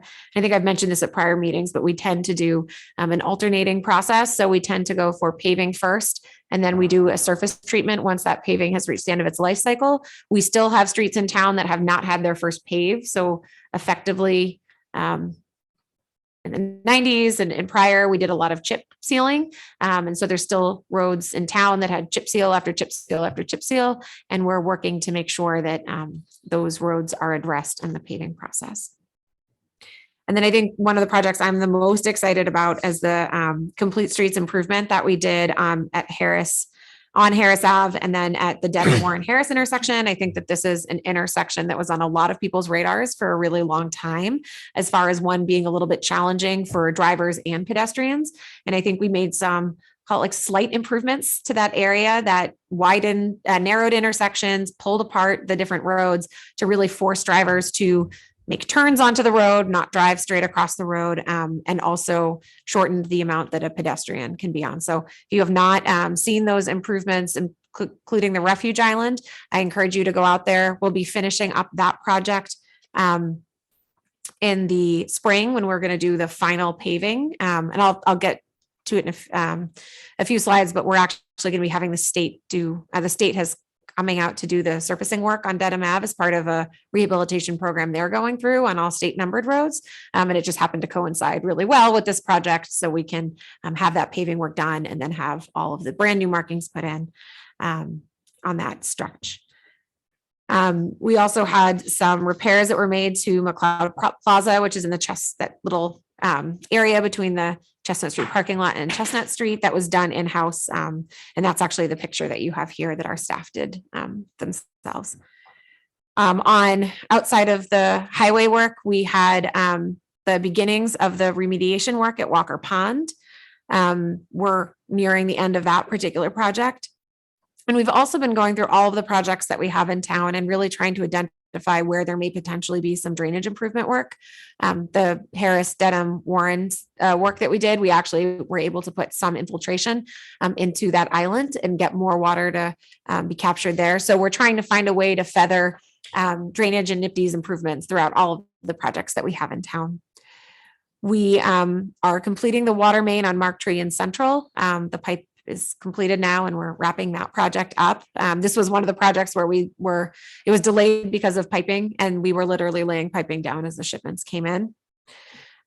We've been doing, restarted our lead service replacement work, which I think is the first time since the pandemic. We've begun to do that work in earnest, where we go through all of the services in town that may have some lead in them. So the majority of the services that we have in town that we're remediating have lead goosenecks. So they're not ones where the whole service is lead, but there's a small component that is lead. And I think we have maybe a dozen that are left in town that are 100% lead services. We are still treating our water as if we have lead in our system, because we don't know what people have in their own individual plumbing and their fixtures. So it doesn't change anything as far as our treatment goes, but obviously we're under a mandate to remove lead from our system. And then I think I must have the water main at Mark Tree in here twice. We also, it's that important. It's that impactful, I guess. We have we did an in-house repair of a lift that helps bring our heavy duty equipment up. It was at the, I call it end of its service life and in need of refurbishment. And the staff in that facility actually did the refurbishment in-house. And again, they included a picture because they were very proud of the work that they were able to accomplish. We paved a road from at the RTS to the salt shed. So when that salt shed was put in place, we actually had a dirt road that was there, which became problematic in any time it wasn't frozen. We put very heavy trucks up there, not only our trucks for plowing, but the delivery and hauling trucks. And it kind of became a muddy mess. So we did some drainage improvements at the facility, and this actually helps contribute to those drainage improvements as we're directing water towards the catch basins that are currently installed. We are in the final stretch of the town common project. We've had a lot of significant progress being made there. I believe they're going to start with their pavers next week. And we're hoping to have the majority of that project buttoned up by the end of this year. I think, again, there's lead time on furniture that may delay the final aesthetic of it. We were very happy to get lighting out there around daylight savings time. So we're able to light up that area of town, and we're excited for having an opening or a reveal in the spring.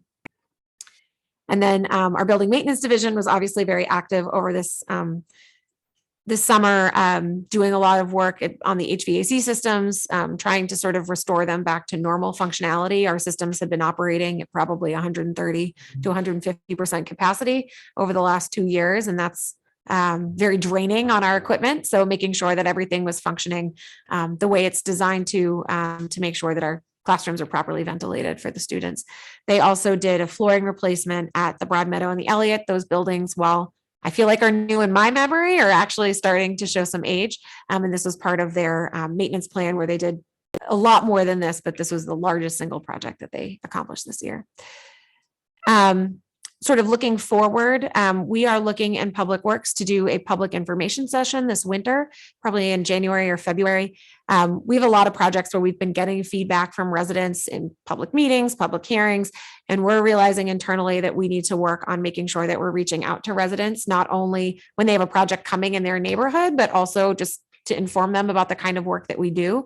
So we're going to be putting something together with our public information officer in the winter, again, hoping that the weather doesn't interrupt that.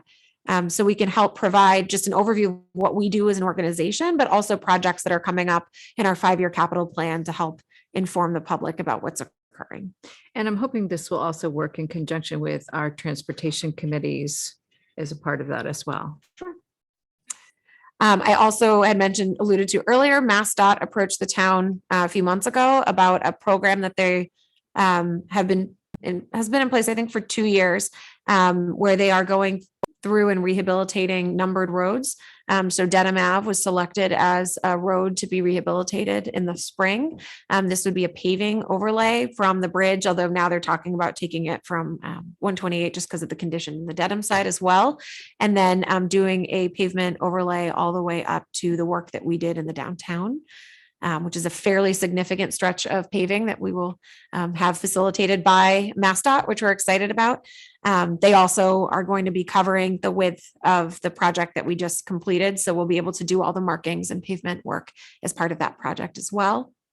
We're hoping also to get some improvements they're not touching the sidewalks, but there are some areas where they may make improvements, including upgrading handicap ramps along that stretch. Is our current area has been grandfathered in based on the age of the infrastructure to make sure that we have the correct pitch, we have the warning detectable signals, and then we have the correct materials on those intersections, as well as I think changing a few of them are in the older style crosswalk to our new standard for the Continental crosswalk. So we'll have more information, but we're very excited that they'll be taking that project on for us.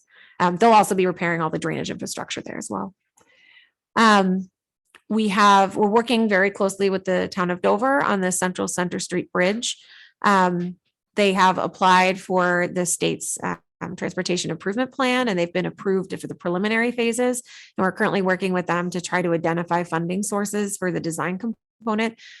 Being in the TIP will allow the state to pay for the construction, but we have to get funding for the design. So they're working on several different areas for grant funding, working on lobbying elected leaders to try to get this particular bridge funded. And once we have a clearer plan on that, we'll be coming back to the board on conversations about what that bridge looks like. It's complicated. It's a historic bridge, but it's a not particularly well functioning historic bridge. So it's a question of kind of complete streets versus historic preservation. And then we also were approached by the state this year that they are resurrecting the Chestnut Street Bridge between Needham and Dover and their project list. This is not, it's obviously a matter of concern in that it could conflict with our bridge that we would like to be renovated, but it does not seem like the timelines are going to match up. I think they're about 7 years out from their bridge project. They were just restarting their funding process, I'm assuming because of an influx of capital from the federal government. We have submitted for an extension of the Highland Ave corridor project. I think we're referring to it as Highland Ave South for the TIP as well. And we've been approved up to 25% design.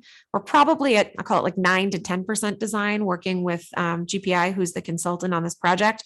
And I've actually just included a cross section of the project as part of this picture. We don't have, I'll call it the finalized look of the project because we're really looking at the parking study that we'll be doing for both the Heights and the Common to determine how much parking can or does need to be included as part of this project or could potentially be eliminated as part of the project. But what we have found is that the state has changed some of its regulations as far as bike accommodations go. So they have modified their policy so that any area that has more than 10,000 trips per day requires an off-street bike accommodation. So that's either separated by stanchions or a raised bike lane like we are having on the Highland Ave North project. We're trying to work with the state and then also with GPI to try to preserve particularly the areas that are residential and try to make sure that whatever accommodations we do provide, we can try to maintain all of the trees and the separation from the road that we currently have. Because we not only want to have these infrastructures there, but we want to have shade on those infrastructures so people will actually use them. So we have a couple different alternative plans. I'm hoping that once the parking study is done this spring, we'll have a more finalized plan for me to bring in front of the board to get perspective on. The way the process works is you're supposed to develop 2 different alternative proposals so that we can select from those, present those to the state, and then they can help us decide which of those 2 proposals we can pursue. Again, the cost of the design is on the town, but the cost of construction and the contract administration would be on the state. So even though you're submitting for the TIP now, there's plenty of time still on this project for input.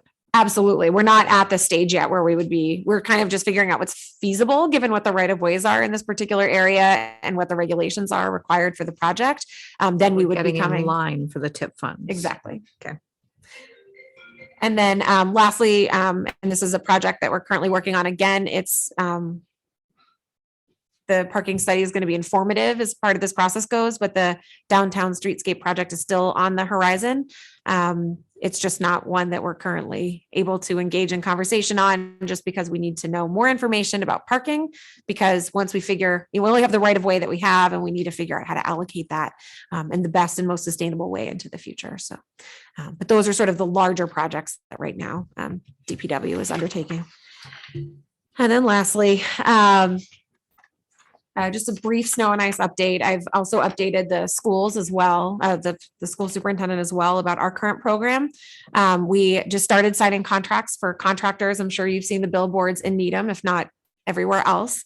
Everywhere we're running into the same problem of not having enough contractors. This has been going on for probably the last 5 or 6 years. So it's not a new problem. It's just continuously exacerbated. One of the challenges we have now is not even equipment, but it's drivers for equipment in the private sector. And one of the things I've been trying to advocate for in my role is trying to get everyone to understand that if the town roads aren't plowed, private businesses can't be open. So I know that we've had people who've left to go work for private entities because of compensation, but the reality is from those private entities that if we can't open our streets, you can't open your businesses, you can't have your job sites. So I'm really hoping that we can get that public benefit side of plowing as a recognition, not just the financial side of plowing, because it's really core to our mission. We run a system in Needham that's about 50% contractor, 50% town. Could we run it on all town? We could. It's just not going to be the same expectation that I think the residents in this town and people who commute through this town expect. So right now we have 11 contractors that have signed contracts with the town. Unfortunately, they are on the smaller side of equipment. So it does require us to sort of redelegate our equipment to make sure that we're putting the heaviest pieces in areas that need to be widened the most and in parking lots. And it just means that it'll take longer for us to pursue snow when we have a weather event. We think about 11 more that we'll be able to sign on, and about 30 pieces of equipment is our full strength. So we're not that far away. We did a fairly significant readjustment of our rates this year, trying to align it with the market as it has changed over the past couple of years. Also to try to build our program back up. So usually we aim for about 80% of the market rate when we put our rates out. And this time we're closer to 100%, trying to build our inventory back up so we have a good number of contractors who can continue to work in our program. We've also added in benefits like a retention bonus. So we're paying an additional $5 an hour for contractors who were with us last year to try to encourage people to continue plowing with the town of Needham. And then we've also factored in a minimum guaranteed payment. So we know that there's a significant upfront investment for all of these contractors to work for the town that may not necessarily yield financial benefit for them if we don't have snow, and it's a risk that they take. So we've built in a guaranteed 15 hours of work. If there's 15 hours of snow, then that will be covered by the snowstorm. If not, at the end of the year, they would be eligible for payment if they were available for every single event that we had. I'll just say in the last 4 years, we've never had less than 15 hours of contracted work. So I don't anticipate it to happen, but I think it does eliminate some of the risk that's there. On the town side, we are also undergoing the same staffing challenges that I think the private sector and other town departments are undergoing. We are about 18 staff down in DPW. That's about an 11% rate for us. And 7 of those individuals would be traditionally plow drivers. So we are down as well in individuals who have commercial driver's licenses. And there's been some changes at the state that are now making it harder for individuals to get commercial driver's licenses, which is it's good that it's professionalizing that particular career. It just happens to be at a time in which it's very difficult to find people with these licenses. So we're doing our best to try to make sure that we can continue to hire and recruit, and then also to provide training internally to make sure that people have the appropriate licenses. I didn't indicate in the PowerPoint, but the snow pilot that we have done in our downtown, our intention this year is to continue that pilot for 1 more year.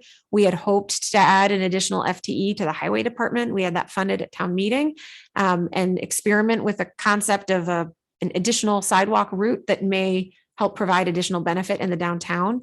But due to our staffing shortages, it's just not a viable option for us to take on this year. But we'll continue to work on the pilot that we have and refine it. Some of the challenges that we have with that is when to do work in the downtown. It's really not safe for us to be doing snow removal when it's general business hours.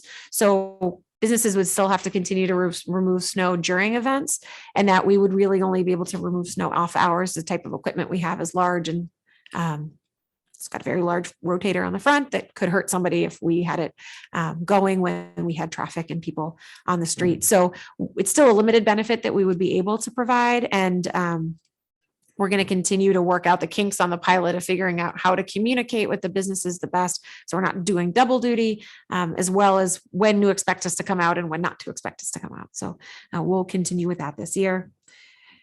what we're planning on doing in order to mitigate, I guess, some of the concerns about our ability to remove snow is really to work on the public information side of things. Last year, we ran into this with the one blizzard that we did have. It took us a lot, not a lot longer, but it took us longer than normal to remove all the snow from town. We were very lucky. It was a Friday, Saturday, Sunday storm. So, and I think people have just gotten used to staying home and making sure that they have food for a couple of days. So we didn't really get a lot of negative feedback. In fact, to be honest, it's the first time, I don't think we received calls for the first 14 hours of the event. And then when we did, it was from residents mostly calling, apologizing for the fact they were calling.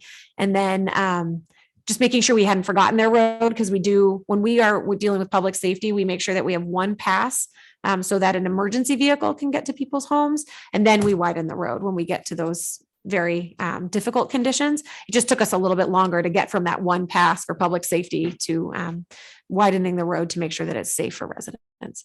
So we're going to work very hard on our public, focusing on communications with residents and with the schools and with other businesses in town to make sure that they are understanding what our staffing levels look like in each event, what our equipment levels are looking at each event. And one thing I didn't mention, but came up earlier, was supply chain issues. So we're going to be working with our staff to try to make sure that they're going slowly and methodically through town when we have events. So they might not be as quick as residents may see them going slower, but we're having difficulty getting repair items for our pieces of equipment.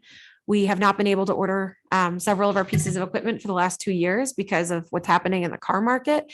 And we would not want a piece of equipment to go down unnecessarily during an event and potentially lose that piece on our side for the season. So we're going to be really stressing to our staff to be methodical about the work that we do. So that way we can continue to ensure public safety.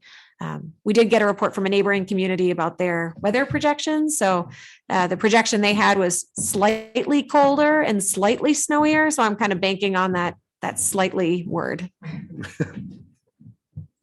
Sounds like a good plan.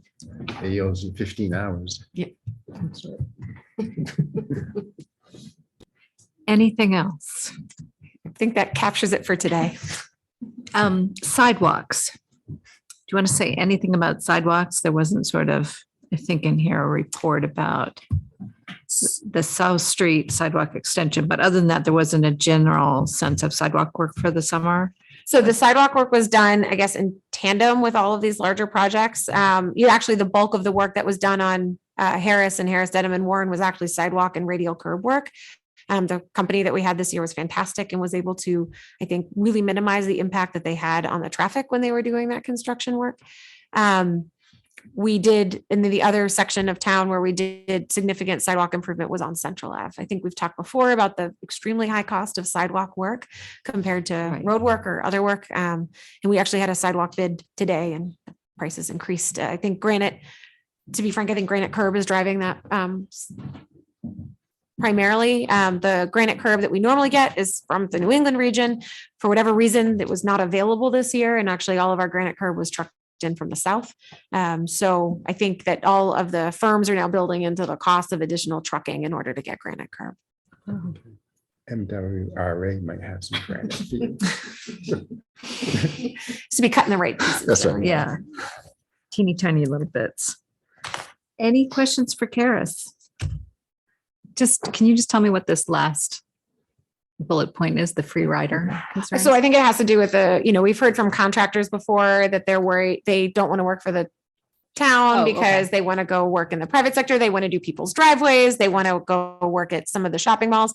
The way the shopping malls work is they usually pay by the inch and you get to park your equipment there and you don't have to register it. So there's certainly some advantages, and the insurance concerns when you're going on the public way is obviously more.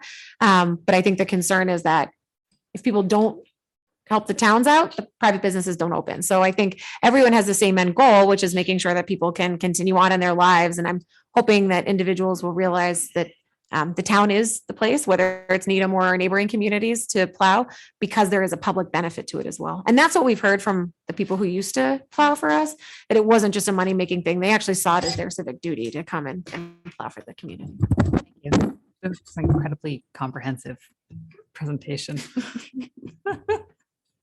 Thank you. You've had a busy year. Yes, DPW, yes. you've done a great job. Thank you. And I will say most of them did it while I was out on maternity leave this summer. Karis So I herself have- has had a very busy. Yeah, I've had an excellent crew who all managed to keep this all together while we were going through these transitions. Madam Chair, could we keep Karis for my first item? We can. I can speak about sluice gates just at the high level. Mike and Karis can do better, but.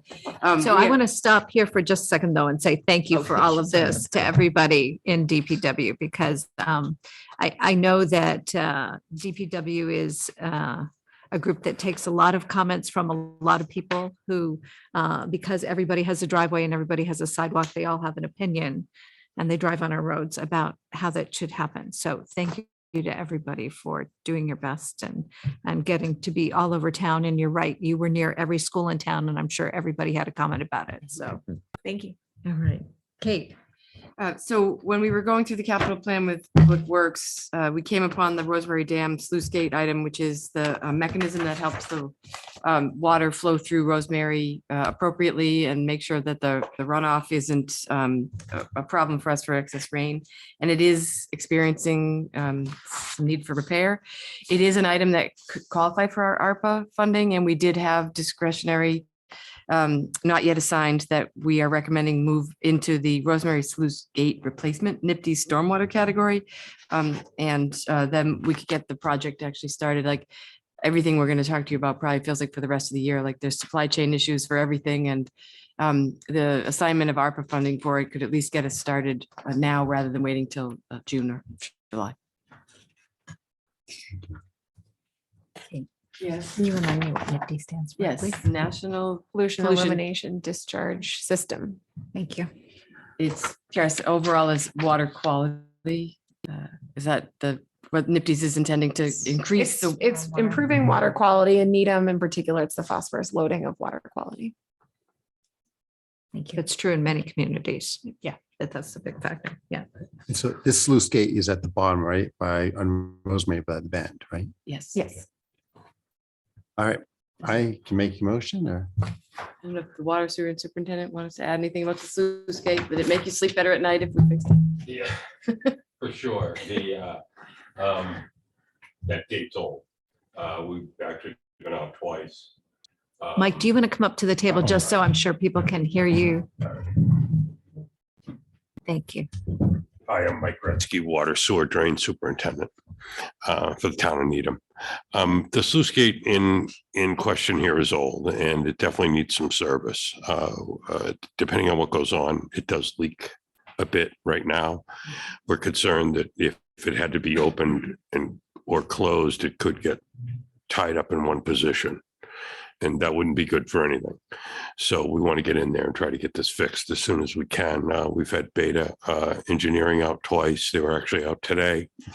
We're going to have them back out as part of the project to fix it and try to look at how it's mounted to the wall. It's been there for a number of years. I don't have an exact date, and then evaluate the best way to either replace it or basically repair it if we can. So we do utilize it on specific occasions. If the water level is very high at Rosemary, and since that area of the road there is still considered a dam, it does have to be opened once in a while, a few turns, to be able to gain some freeboard in the lake area, so that if you do get a big rainstorm, that catchment area can handle it. Okay. And not overflow. Madam Chair, can I just ask a question? This $600,000 amount is, you were just talking about having Beta come out, do an evaluation, maybe repair, maybe replace. Do we know what the 600,000 covers? I think the $600,000 amount would be the worst case scenario. Worst case scenario. Okay. And as I was looking at the spreadsheet, Kate, I was just trying to understand below the $600,000, there's another $340,000. It's unallocated at this point. So above the line is the state funding and below the line is the county funding. So the total that we're currently holding for water, sewer and drains would be the 3.4 million plus possibly that unassigned amount, 340,000. If you look at the last month's unassigned, it was higher by 600,000. Okay. All right, yeah, it just seems like there's an issue with somehow how the lines are labeled, and I think they're off. Okay. So trying to figure out what's going on there is trickier. Okay. That would be great. I would welcome a motion. Great. Madam Chair, I'll make a motion that the board approve the updated ARPA proposed budget dated November 18th, 2022. Second that. Any further discussion? All in favor? Aye. Aye. Any opposed? 4-0. Thank you. Thank you. Thank you.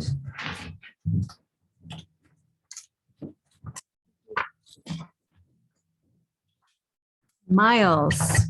Come on down. Evening. So we left this open so that people could give it a thorough read and we could see where else we are and.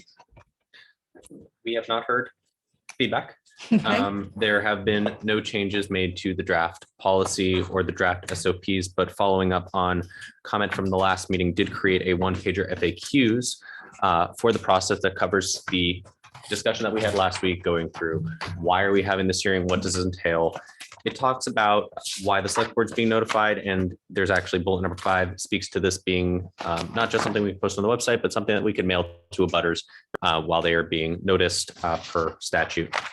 And it does speak to some of the risks that are inherent to combustible fluid storage, but also lists out 5, specifically 5, but not all of the mitigating factors that the residents can absolutely be aware that will be taken to mitigate those risks.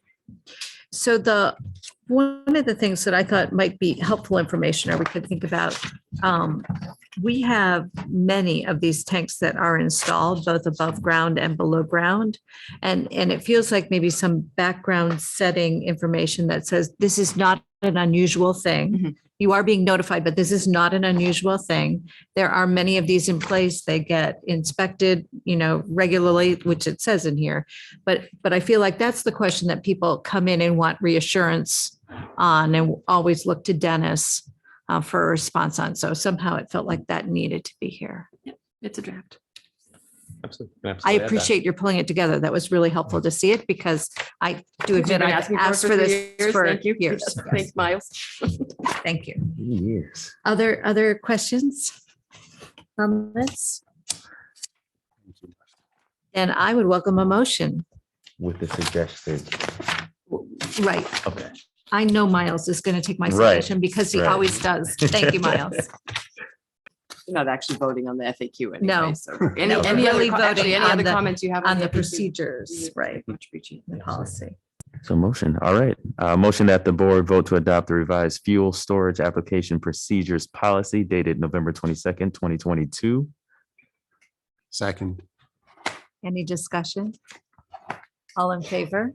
Aye. Any opposed? 4-0. Thank you, Miles. Thank you. Thank you, Miles. Mr. Davison is king. So I will kick it off for you, Madam Chair, and then Dave to answer your question. So I just want to say for everybody, it's the most wonderful time of the year. It's not the audit, it's the capital improvement plan. So thank you for that. We look forward to this. We always do the capital plan in 3 parts, and we extended it to a 4th part at your last meeting to talk about the policies.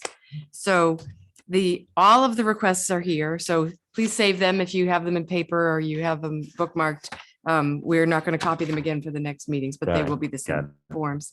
And the recommended capital for FY24 is the chart on the front. As you recall, the capital plan is a 5-year plan.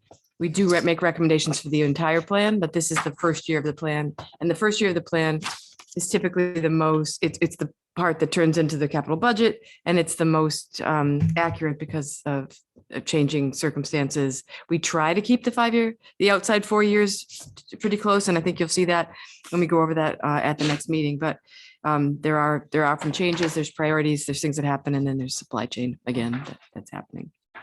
So I just wanted to highlight a couple of things, and then I'll turn it over to Dave and Katie if they have anything they want to add. The very first item, fleet refurbishment, we have this in the general fund and in the sewer enterprise fund. This is in the FY24 chart. These are actually going to be, they relate to capital, but they're actually financial warrant articles because they are maintenance items. Halfway down the page, the wireless hardware infrastructure, this is an item that is eligible for funding through ARPA, so we'll be talking about funding it in that way. The end of the page, the Ridge Hill barn repairs. This is an item that was going to require additional input from building maintenance. We had drafted the capital plan before the board adopted a goal to make sure that we are maintaining the Ridge Hill barn. So you'll see more robust information on this, this particular item in the next year's capital plan. You'll see the big item, the rooftop unit replacement at Broad Meadow and Elliott. That's an item that got a lot larger between plans. Dave, is it half again as large? It went from 5. 5 to 9 over the plan. And this is a multi-year project that Dave is factoring into the facility financing plan and that will take, we're proposing to use for debt. A couple of things on the top item on the second page, the Park and Recreation Commission has put in a study for an action sports park. We're just feeling like there needs to be a little bit more time for the Active Recreation Area Working Group. But if there's a feasibility study that's needed after that working group, we would propose that it might be taken up in the fall. So I know this is a high priority for the commission. It's just a matter of getting the working group situated and making recommendations. And if they believe, and if the commission still believes they need funding, then that's something that we would recommend in the fall. Can I go back to the rooftop units for just a second? I think part of the change was related to, again, understanding of the longer term drive for carbon neutrality and how we need to be thinking about that type of maintenance project now. I think there was some question last night about whether there might be any grant funds that might be available for those types of things. So I don't know how we factor that in or who actually looks for those, but The short answer, we do look for grants in public works, building maintenance does. However, just like anything, even if we get a trade-in value for a piece of equipment, we have to assume that we have to appropriate based upon retail. Yeah. And if there is ways to save, either because there are alternate funding sources that do not require a town meeting appropriation or a reduction in cost or trade-in value, then the residual is closed out. And under current policy, if it's less than 5,000, it's closed out to free cash. Or if it's more than 5,000, it's identified for future reappropriation by town meeting. okay. I just really wanted to flag it for people that we will in fact be looking From the to. There are infrastructure grants grants. sources for that. Yep, we absolutely will be doing that. The second item on that page, there are 2 projects in the capital plan that relate to Park and Recreation Athletic Facility. That is the McLeod Field renovation, which is the second item on the second page. And then the Claxton, which is the last item on the third page because of funding sources. These are the highest priorities of the Park and Recreation Commission. We are trying to find ways to keep the schedule together for these projects. You'll see that they do represent a significant amount of the funding that we have available for capital. So we are proposing at this point that perhaps the McLeod Field renovation be funded through debt, although we are also thinking about ways to fund it through cash if there's additional free cash or there's other things that happen. I would like to point out that we're at the very beginning of this project at the end of November, and by the time we get to the town meeting, many of these funding sources have resolved themselves, or things that are included in tier 2 capital we found a way to fund. So that's another of those items. The Center Street Bridge, as Kareth mentioned, we had been working with Congressman Auchincloss's office, and they had pulled that out as one of the things that they are trying to get funding for us for the town of Needham and Dover. So that remains on our plan, but we're not moving it forward and hoping to get design. That's just the design, get design funds from this, in this case, the federal government. The NIPD's support projects, that's a portion of which is the sluice gate that we just moved into ARPA. that something for the board to think about in the Public Works Infrastructure Program. This, we have been, since Dave, how many years now funding it completely through cash? It's been at least 6 years. 6 years. So, for many years, we were funding this through debt, and there was a concerted effort on the part of the town to move into using cash for that.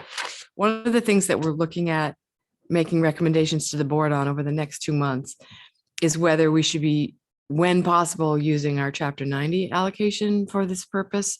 And then for the special projects that we had been reserving the Chapter 90 for, bring those to the town as special projects to be funded through cash or debt. So, we've had a lot of feedback about the downtown infrastructure program because it didn't come to town meeting directly. The board had certainly numerous hearings on it, but it wasn't brought for funding. And so it might be a way to sort of swap out the cash for that in the future when we bring it back, which won't be this year as possible. So you'll hear more from us on that swapping of Chapter 90. Not everything, like Public Works Infrastructure includes things like Brooks and Culvert Repair, which is not eligible for Chapter 90. And the other thing about Chapter 90 is you have to actually go out to bid for the exact thing that you intend to use it for. So in the past, we've gone out to bid for instance, sidewalk repair, and then we've decided later which sidewalk. So we would have to do more work to determine upfront. Gives us less flexibility, but it's still probably a really good use of the Chapter 90. We want to make sure we use it and nobody looks at our balance and wants to take it away from us. So that's what we're looking at. We will be bringing to the board, the next one is quiet zone safety upgrades. This is a $1.3 million just for design based on an engineering estimates. We actually have a meeting tomorrow to talk about next steps, and we'll be having a board update on where that stands in the next probably 6 to 8 weeks. A number of items. I guess the last thing, other than any questions, any feedback from Dave and Katie and any questions on the board, is we have 2 items that we're proposing to fund from the CPA. One of them is the Claxton facility improvements, which the CPA had indicated that they had in their 5-year plan some funding for, and that we propose that amount, which is $1 million, $7 million, and that the balance be funded by the town. And this is something that we have been having a lot of conversations with the Community Preservation Committee about in terms of sharing costs associated with these projects. And so we aren't recommending, other than some Fazio playground renovation it's a design for playgrounds, that we're not looking for anything big this year related to athletic facilities or playgrounds from the CPC. So Dave, did you have things that you wanted to add in terms of thoughts? Certainly, the board, again, as reminded, this is the preliminary recommendations. The first thing is preliminary. We take a conservative approach. We assume we have the least amount of money, and as once free cash is certified, and once we know what funds we have available for reappropriation, we can modify in the final capital plan, which the board would be acting upon. I'm not talking about acting about transmitting the plan to the Finance Committee, but the actual warrant that there may be items that currently are tier 2, meaning they're a priority, but not the first priority, could be funded from those additional resources. Secondly, in terms of debt, we are looking at a range between $11 to $14 million in new debt authorizations in the general fund. Most notably, you asked about the $9 million. That was a number that was known to us to have increased several months ago, and there was a number that was taken into consideration when the town moved forward with the supplemental funding request, which was funded by debt in part for the Emery Grover project, as well as the land purchase, as well as the quiet zone debt financing that was identified last year to be a project to be funded by debt, and that is still true.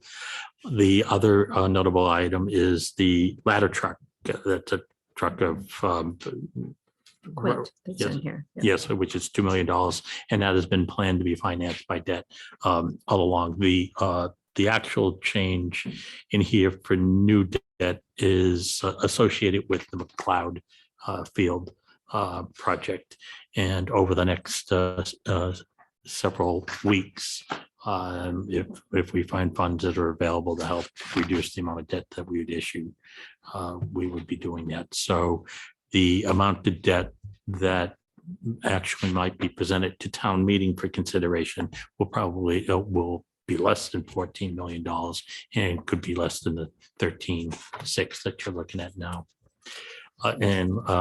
Lastly, of course, as the town manager mentioned, is the Claxton Field project. Even last year, the estimated costs were significantly more. And at that time, we were recommending that the increased cost up beyond that which was presented to CPC a few years ago would be absorbed by the general fund, and hence it would be a consistent presentation to the CPC, and I suspect they would be receptive to that. You wanted to add in terms of your projects? Just one comment on McLeod and Claxton, just since they're both going or requested to go in 1 year, the construction and the openings would be staggered. So this would give DPW flexibility to bid it out. But now that we are converting McLeod to a softball facility, that one would go first with the hope to open it in spring of 24. And then Claxton would go under construction with the hope of opening in fall of 24, because we'd have to keep Claxton open to have softball play there, renovate McLeod, flip people over there. So just even though town meeting, it's the same timeline, the actual projects are staggered. Thank you. In the playground that was at Claxton, that's offline. Correct. We removed the structures for safety there. It's not currently in the capital plan to be replaced. I had printed out the first 4 pages and read through them to be sure that I understood. I recall that the commission had a plan for playgrounds. So if I go looking for the detail, will I have a better understanding of what their plan for playgrounds is or not? In the backup, you'll have more details specific to DeFazio tot lot, which is what they're requesting design funds for FY24. There is a playground assessment, which is like a big document that gives, we had every playground looked at. Yeah. So basically, my understanding is that the commission wants to get on a cycle of requesting to do a playground if funded every other year. So they would pull from that assessment the top priority playground. So those details wouldn't be in these documents because they're only doing whatever the next one up next is. But it does. Maybe at some point we But it need does to exist, get yeah. somebody from the commission in just to talk about that one. I feel like there's been a lot of questions that we've heard from the community around that. And I know that they've been working on building this plan to stagger how they would make those requests. It feels like getting it to a broader audience would be a helpful thing. Yep. So, okay. Kate, do you know, and here Karis is gone, was Karis able to find out if we could use Chapter 90 funds for a transportation master plan? Just saying that was another thing that we'd flagged from our transportation work. And she was going to check and see if that was the case. Looks like you hadn't heard back on that. I don't, I have to double Yeah, check. as you're trying to I figure out was where thinking, that could go. I'm not sure. Okay. She thought that that was a possibility and was going to check. And then the last question I was going to ask was all the replacement vehicles, electric, hybrid, how are we thinking about that? That's definitely something the town will want to know. Yes, of course. And to the extent that we can, that it makes sense for a vehicle to be hybrid or electric, we are looking, going that route. But it's also based upon availability two. The vehicles such as the building inspectors' vehicles, they're currently, some of them are currently hybrid and will be replaced with newer hybrids. The electric is the added component of our ability to not only of the cost, but our ability to have the infrastructure in place to support a large number of vehicles. So it's a go slow approach, and it's not just the town's ability to get funding and to build those electric stalls, but it's also Eversource. And people are hearing this more and more now, whether or not the electric grid can actually support all the demands for power.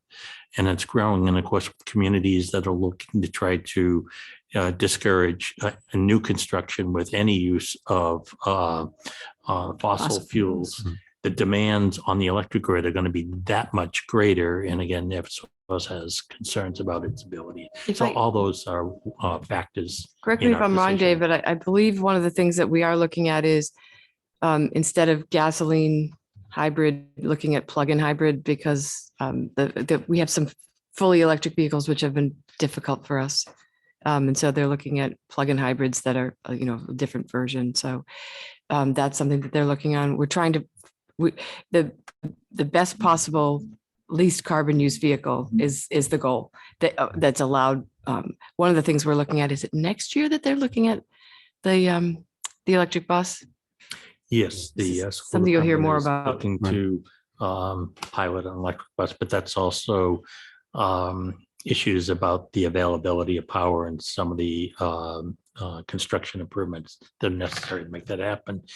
But I want the board to appreciate it is always in the minds of the departments and looking at that.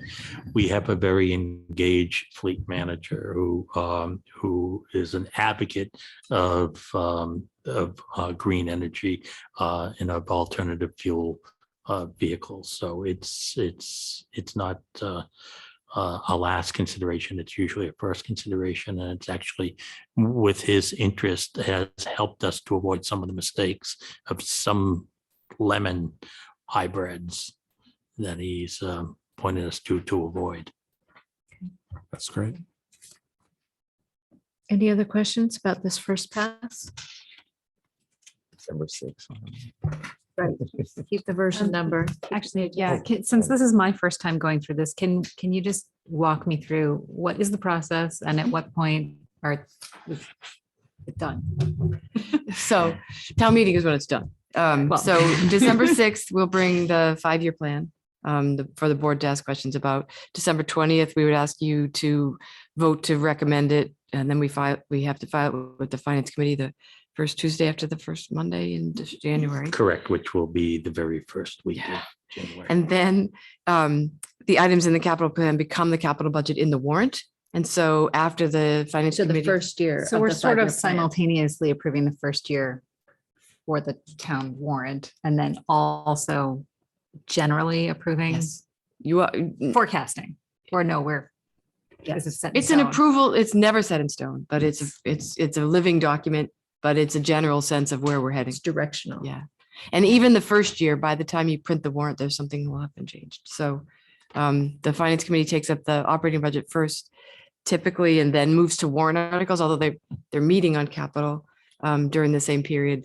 The board and then the finance committee will take positions on each warrant article involving capital before town meeting, as will the board. So okay, it all changes. And then because we were talking about school buses, the school committee does their own portion of the budget. And yes, but with capital, they submit the capital because the capital plan in accordance with the town's bylaws is one document. So the school committee makes votes. School staff presents their request to superintendent, who then presents to the school committee. The school committee votes its priorities and recommendations for capital, and that's incorporated into the capital plan. In the case of the school bus, we present the fleet for all departments under a single warrant article. So that information is incorporated into the fleet submission that is in your books tonight. okay. So there's school copiers, school furniture, school technology, couple of buses or vans. What do they have? Do they have There are fleet? 2 passenger vans for FY Vans. '24, and there's the electric bus in FY '25. Yeah, actually, everything requested by the school department and voted by the school committee is before you tonight. But our focus this evening was only on 24. In the next meeting, you'll have these large sheets of paper. It's going to show 5 years, which will also give you the page numbers so you can find the 25, The same 26, 27, and 28 requests. To the Pollard School renovation expansion, option D, which is what was filed here, is we don't make recommendations on that scope of capital at this point. So it's here, but there's no recommendation yet. But that doesn't mean there isn't going to be. Yeah. Okay, all right. So sorry. So December, we are voting and then continue because I think I interrupted you. Sure. Then it goes to the plan goes to the finance committee, and then each article that comes up for the warrant, the board will take a position on. Okay. All right. Thank you. Appreciate that. I'm sure. I hope I wasn't the only one. Who didn't know that. All up here. Dave, if I could ask to get a soft copy of the whole plan emailed to me as a separate document, that would be helpful for We can- me, since I don't have it We- all Maz can do printed that. out, but that would be great. Okay, thank you. So you don't have to pull it out of the. Yeah, so I don't have to pull it out of here and I Everybody can want just it? save Yeah, it on my can I iPad to go back to. Right, thank you. And quick question, the Ridge Hill barn repairs, is that a timing issue for next year or? what happened? It's a future indicator. So Okay. we don't have anything for this year because they don't have a plan yet for what they need to do there. So they'll Okay. be doing that over the next year and they'll file it in next summer. Thank you. But we have committed to maintaining them, so Yes, that's why I it's knew that here was in the to, goal. again, directional. It's letting people know what we're doing, that we're maintaining our promises that we've made. Yeah. Okay, thank you. Thank you very much. We look forward to Regular thing more. that You guys do, but this is very impressive and Yeah. obviously a lot of work, so thank you. It's huge. David. Brings us to the town manager's report. 2 quick items. One is, don't forget the blue tree lighting on December 3rd. It's gonna be at Greensfield this year. 5 o'clock. Yeah, 5 o'clock. Good. I'll be there.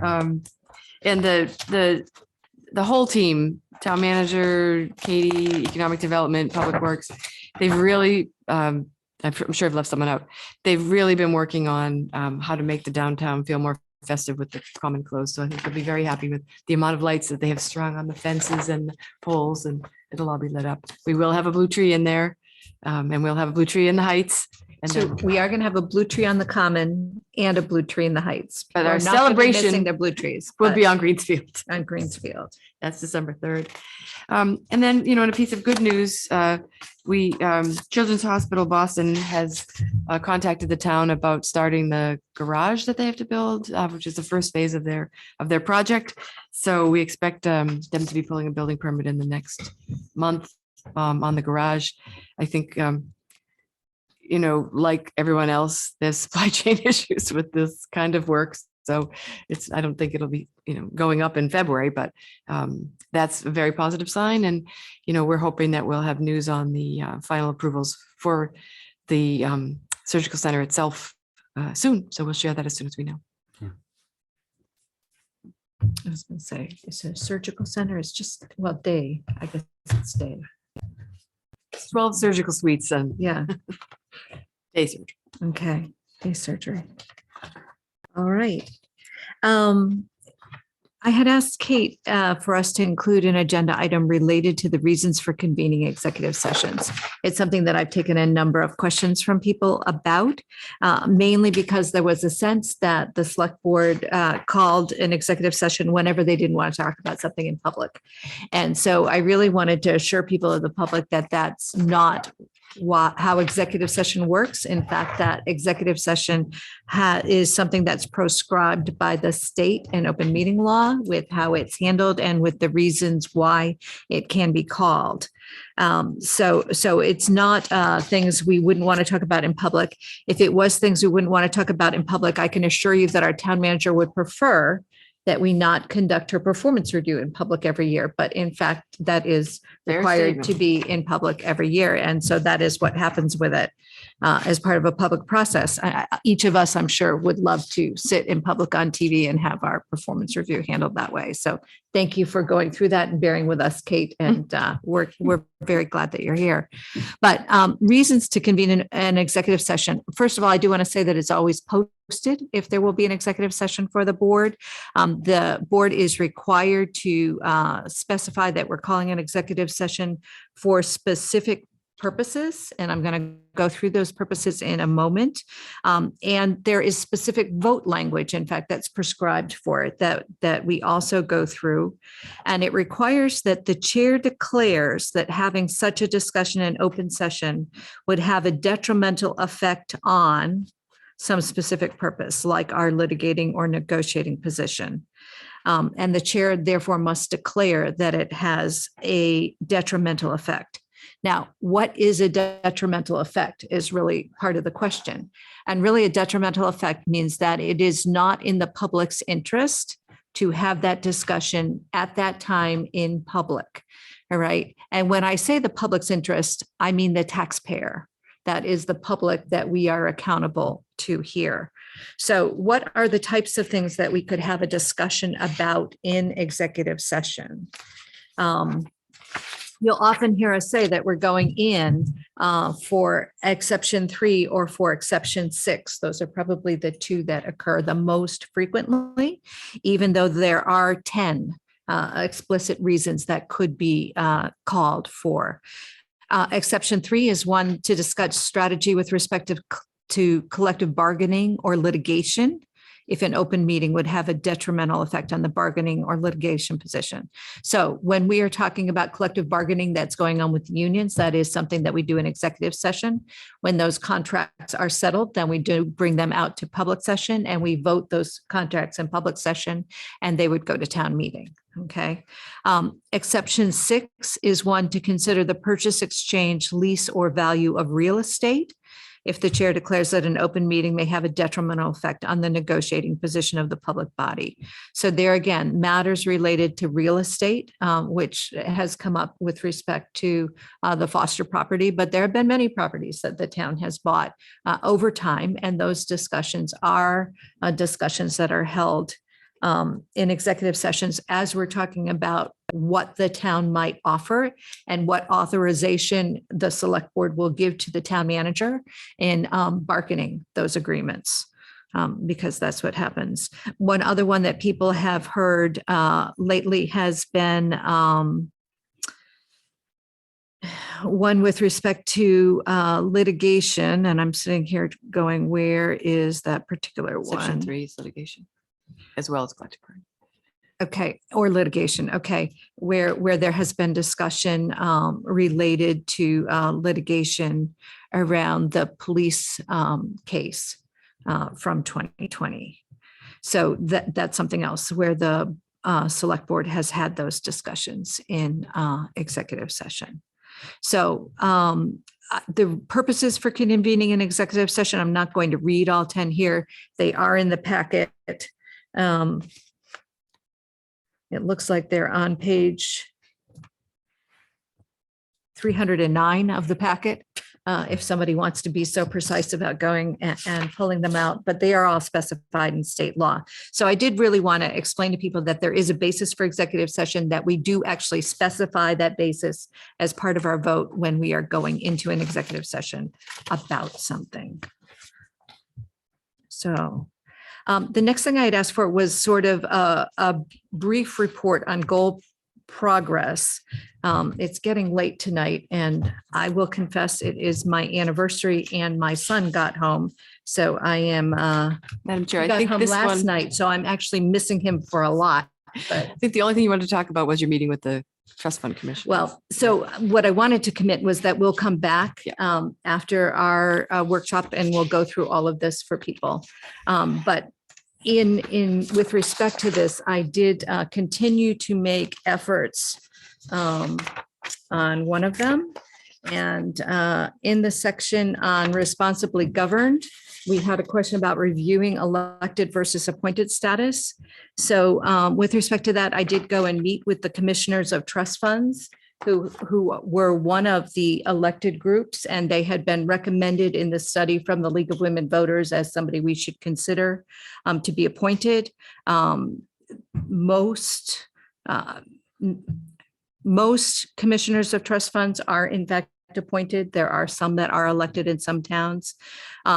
Our commissioners of trust funds, their initial reaction was that they felt that they should continue to be elected. So I did meet with them to talk about why they felt that that was important that they be elected. It turns out that there were several reasons that they held. I said to them at the conclusion that I do think that their reasons are less valid's not the right word I'm using, but I think that there are other approaches that will reasonably satisfy the concerns that they had. One of the first concerns was the longest member of the commission. When that member had applied to be on the commission, applied and was told, oh, he didn't need to apply because they'd already filled the opening. So the first thing I talked about was the fact that we had changed our appointment process, that we now actually cast a wide net. We interview everybody so that we can be assured that we select the best candidate. And they were reassured to hear that because they had gone through a process where they had interviewed everybody and felt like they had selected the best candidate, and their newest appointment they were quite happy with. And in fact, 2 out of the 3 members of the board had been appointed. Because generally we've had people who have left a commissioner of trust funds in between terms, or there's been an open seat where nobody's run, so we've had to appoint, and then ultimately that person has run for office afterwards, so they've been filled by appointments anyway. So that was the first thing, was they wanted to be assured that we would be selecting the best person as opposed to just selecting somebody we knew. So number one. They were also worried that people who were appointed would not take the job seriously. That led to an interesting discussion because one of the commissioners of trust funds is somebody who I first met with his involvement on the endowment for the Needham Education Foundation. And so I asked if he did not take that responsibility seriously, knowing full well that the folks who serve on the NEF board to steward those funds do take them quite seriously. And he agreed that even though he was a volunteer there, that was something that he still took seriously. These are all professionals by background, so they do know what they're working on, and take that quite, take their responsibility, and their stewardship of these funds for the town is really a critical part of the work that they're doing, and we appreciate the work that they're doing. The third really was another example of, will they take it seriously? So the newest commissioner has undertaken a project where he is digitizing all of the records of these funds so that they can be more searchable and easily found with how all these funds were established. That will be a tremendous resource for the town going forward. A number of these funds go back quite a long ways. So I, thanked him for his commitment. Do they like the idea of running for election? They actually don't. They don't really want to run for a contested election, but they do want to know that people are really there for their best interests. So I think we can do that with a good appointment process. And they agreed that we have a number of people in town who have appropriate background and skills for this particular work. And they have all used their networks in the past to help fill openings on the commission. I didn't poll them again to see if they've changed their mind, but I did say, I hear your concerns. I still think we can do a good job of appointing and not requiring, because I do think there are the people who see running as a barrier to doing this, even though they have the skills for doing the particular role. So reporting on that, I am planning to meet with the assessors as well. Another group who thinks that they should be elected, although most of them have been appointed or have been filled by a write-in of a very few number of votes. So not quite elected in the traditional sense. Okay, so, but we'll see what their thoughts are. The other one that I had that I wanted to talk about, also under responsibly governed, I wanted to make a suggestion and see, we had a goal related to expanding the select board's community engagement efforts. We had some talk at our last retreat. And so I did want to make a proposal that the board consider doing office hours.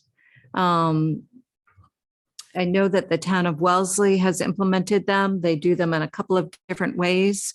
From speaking with some of their select board members, most select board members conduct the office hours via Zoom.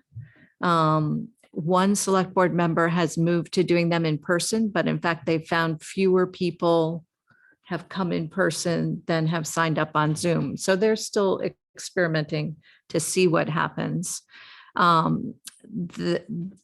They run the office hours twice a month. So all the members sign up for, over a 3-month period, will sign up for a couple of sessions. They run at various times based on different people's schedules. So it can be done at a time that works for you.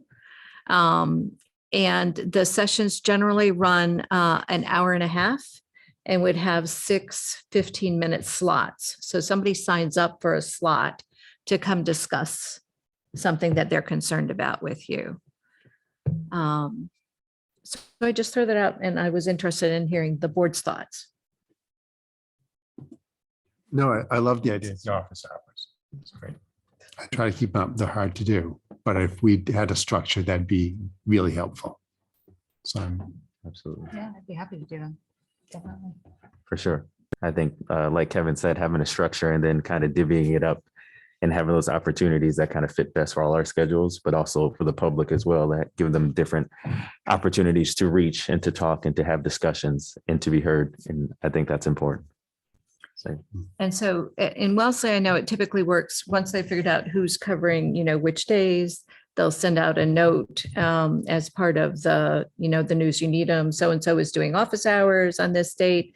Contact them using your needhamma.gov email if you would like an appointment.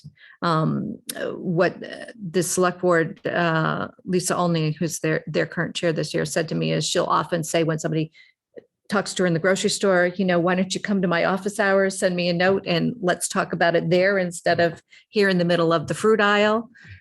So it gives you a way to kind of do some of those things. And they are, Kate and I had some conversation. For the most part, people seem to be using their own Zooms. Kate would like it to be a town Zoom, and we were trying to figure out how that works. So I know she'll want to think about that. It doesn't get recorded. So, but at any rate, trying to figure out a way. And if somebody wants to say that they'll be in town hall, at that time, my only request, and I'm sure Kate's would be that it's during regular working hours. Or weeknights. Or We're weeknights, when somebody is here and it is staffed, yes, and open. right. And yeah, believe it or not, like business hours are hard for a lot of citizens to do. So Yeah. it's an evening thing. Okay. We'll draft All right. something up. We'll figure something out. Maybe after the first of the year, we can find a way to start that. That'd be great. Okay, great. Committee reports. I think we have at least 2 committees that might report. So affordable housing or climate action, who wants to go first? And just give a brief summary.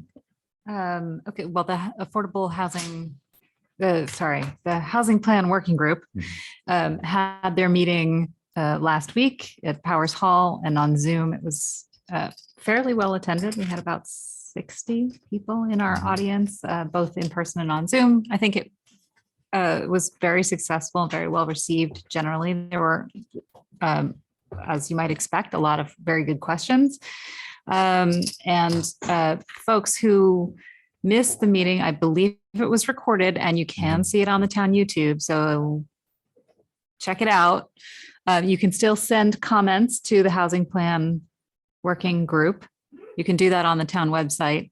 If you Google Housing Plan 2021, it should bring you to the right place where you can send some comments. Otherwise, you can just send them to me and I'll make sure that they get where they need to be. But it was great to have public input. And I think it's going to be a really interesting coordination, getting those comments into the plan. And the plan is available also online. The plan if is somebody available. has The not plan read is the available plan. and there are, the latest draft is available on the same website where I just sent you to make your comments. Just on the website, put in the search Housing Plan 2021. Okay. Good. Okay. Kevin. Climate action. One of the perks of being on climate action is that when I say goodbye to my wife, kiss goodbye, and say I'm off to save the world. And I'm being facetious, but I'm not wrong. This committee, these people on fire, they're doing a lot of great work. The CAP consultant, which town meeting is paying for and approved, they are going to land this fish, I think, before Christmas. Still have someone on board, it seems like. On the community electrical aggregation, that past town meeting as well, they're going to be moving that. There's a kickoff meeting on Monday, December 5th. We're moving it a week, but might as well let them know. That is the town Stand manager's corrected. committee. Okay. Sorry, it hasn't happened yet. It hasn't. Okay, and then they definitely, everyone on the committee is fantastic, and you know, real nod to Stephen Frail. He's doing a great job. The watchword is decarbonization. There's a lot of ways to do fight climate change, but we're focusing on decarbonization, and it's going to be, everything is data driven, and it's for actual steps that the select board can take leading into town meetings. So it's the teeing off now for the 2023 goals, and they'll probably be ready in January. So thumbs up. So the expectation is in January that we'll have the first pass at goals for each of 4 areas that committees are working right now. And those will be poised to give to our consultant to start to work into an overall plan. But the committee's been focused on what can we do first? That is a tangible thing. And so appreciate all their work. So with that, one more. 2 things. With the role as vice chair, I know that we have an opening on the Council of Economic Advisors, a seat opening. And I know that's something that one of our select board members was interested in, Heidi. And that's something I think that we will have a process for and kind of follow up about that, but exciting.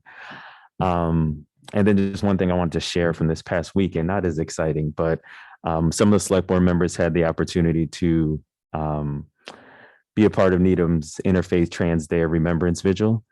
And it was, I would say, heartbreaking, but also it was a moment to celebrate lives of people that have been lost through senseless acts of violence and hate. And coming on the heels of what happened Saturday night when 5 people were killed at the Q nightclub in Colorado Springs. And there were a lot of different speakers and some things that resonated with me. One thing that I heard is one of the speakers said, you know, not to be seen as brave, the trans community, but to be seen as their resistance is necessary for their existence. And that phrase kind of just stuck with me in a way that brought a lot of emotion, a lot of anger, and a lot of empathy. And trying to be a part of the solution when it comes to hate, when it comes to, you know, certain people not feeling others are worthy or that should have the same love and respect as everyone else, as a humankind. And I don't ever understand why it happens. And, you know, knowing, and they talked about how Black trans women are the biggest and the most vulnerable population to acts of violence and hate spewed that way. And then we had some youth speakers, you know, talk about their battles with medical care and being, you know, reaffirmed and affirmed. And I have this one thing that I wanted to read that I have here. And it was a study that was shown, a study on youth showed that, and when we say that words matter, this right here kind of sums it all up.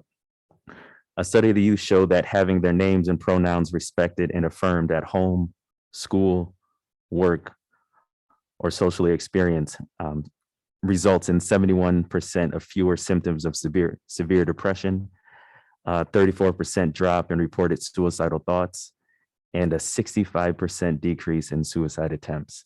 So to say words are powerful is an understatement.